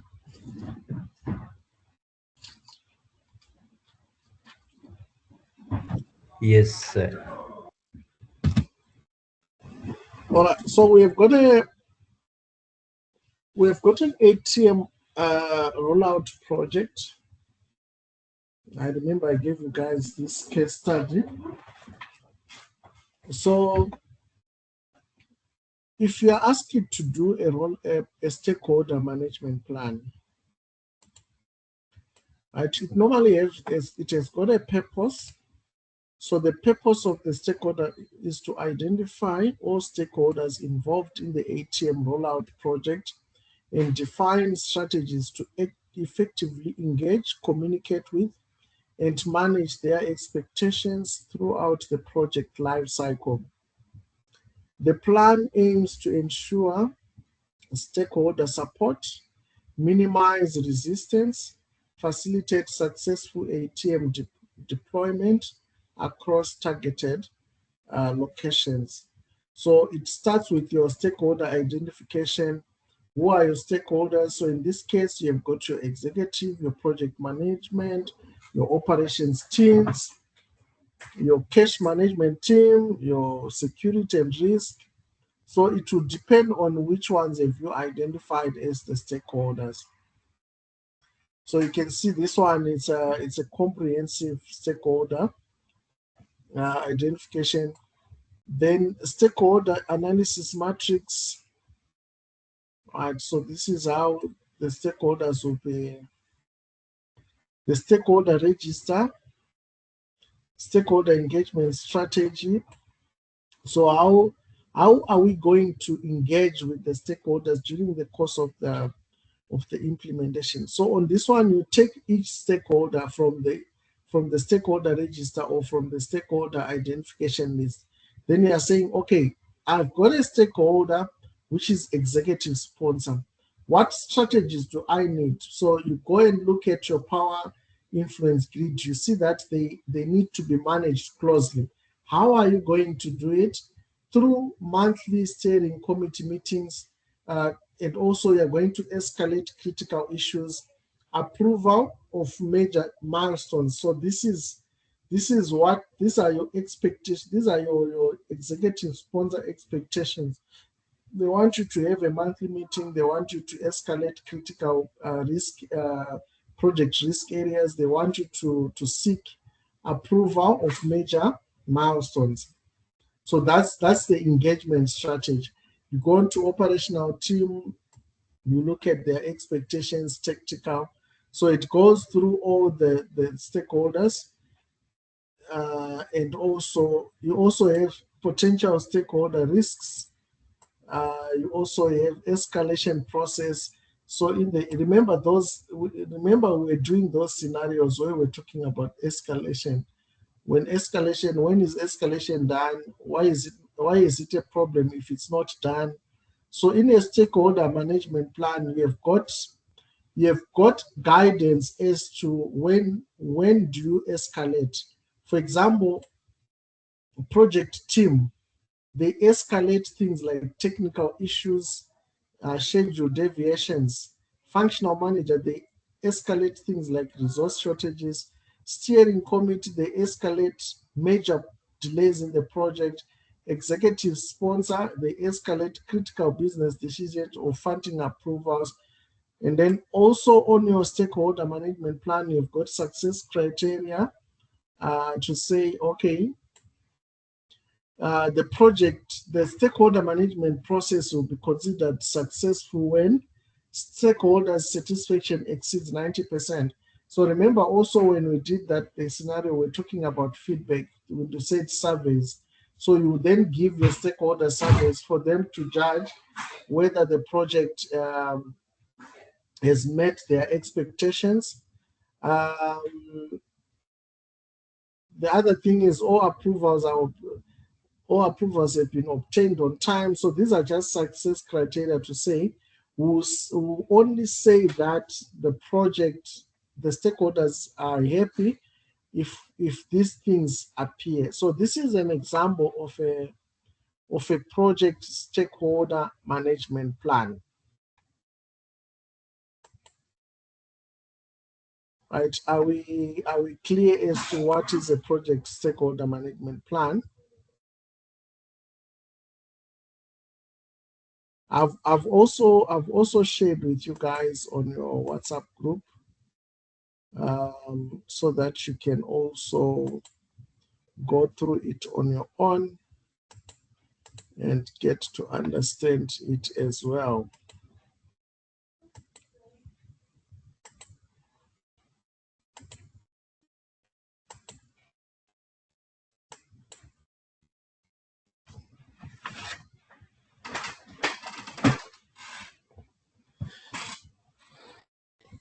Right, let's look at topic 3.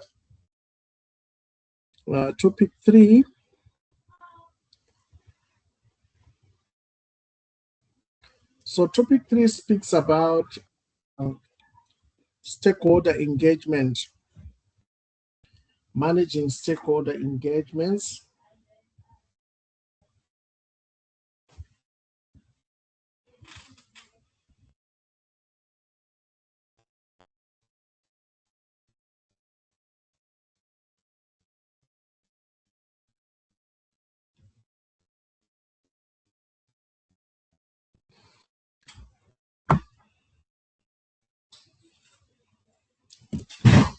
Right, so when it comes to manage stakeholder,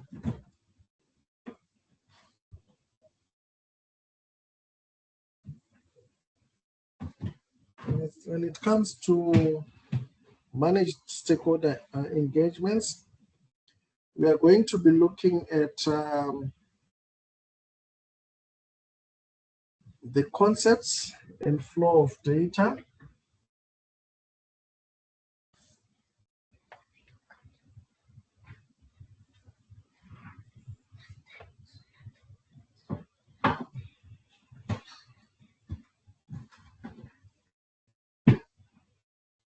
We are also going to look at the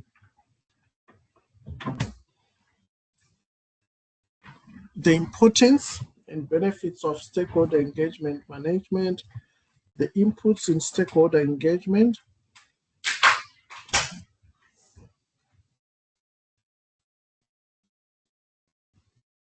and also the tools and techniques in stakeholder engagement.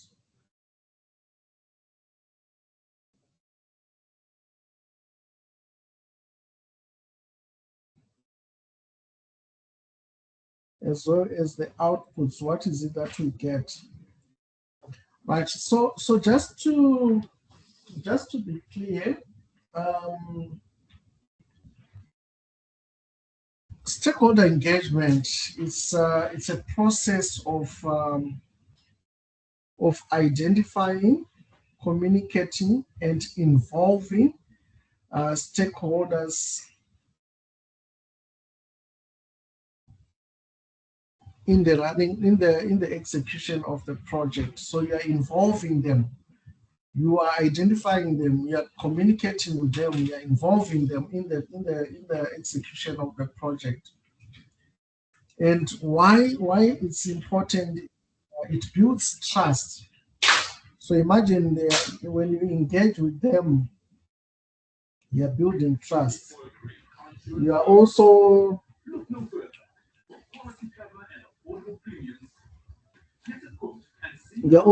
trying to reduce costs, conflicts, as well as improving decision making. Right. So when it comes to stakeholder engagement, some of the techniques or tools and concepts that you find, there's stakeholder management. So this one we've already defined it, which is the process of managing relationships with stakeholders. There's stakeholder engagement, which is the stakeholder engagement, which is actively involving stakeholders in decision making and project activities. We've got the stakeholder management plan, which is a document that outlines how stakeholders are going to be managed. And it's the same document that I was sharing with you guys. We've got a stakeholder engagement plan. We'll see it when that will be the output for this process. It has got strategies for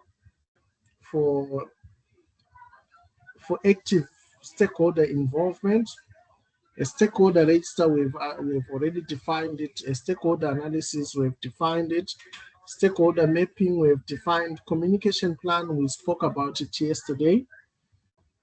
Feedback mechanisms, we spoke about it yesterday. And then monitoring and control. Right, I've already explained the importance of stakeholder engagement, which is involving stakeholders in the day-to-day running of the project or execution of the project. The benefits, it also results in stakeholder satisfaction. It results in communication efficiency. It reduces conflict. It improves decision making because you are involving the stakeholders. The tools and techniques that we use, or the inputs, so start with the inputs. Where do you get information that will help you to come up with this stakeholder engagement plan? So it's from the project management plan, from the stakeholder register, which identifies or lists the stakeholders, stakeholder management plan, the communication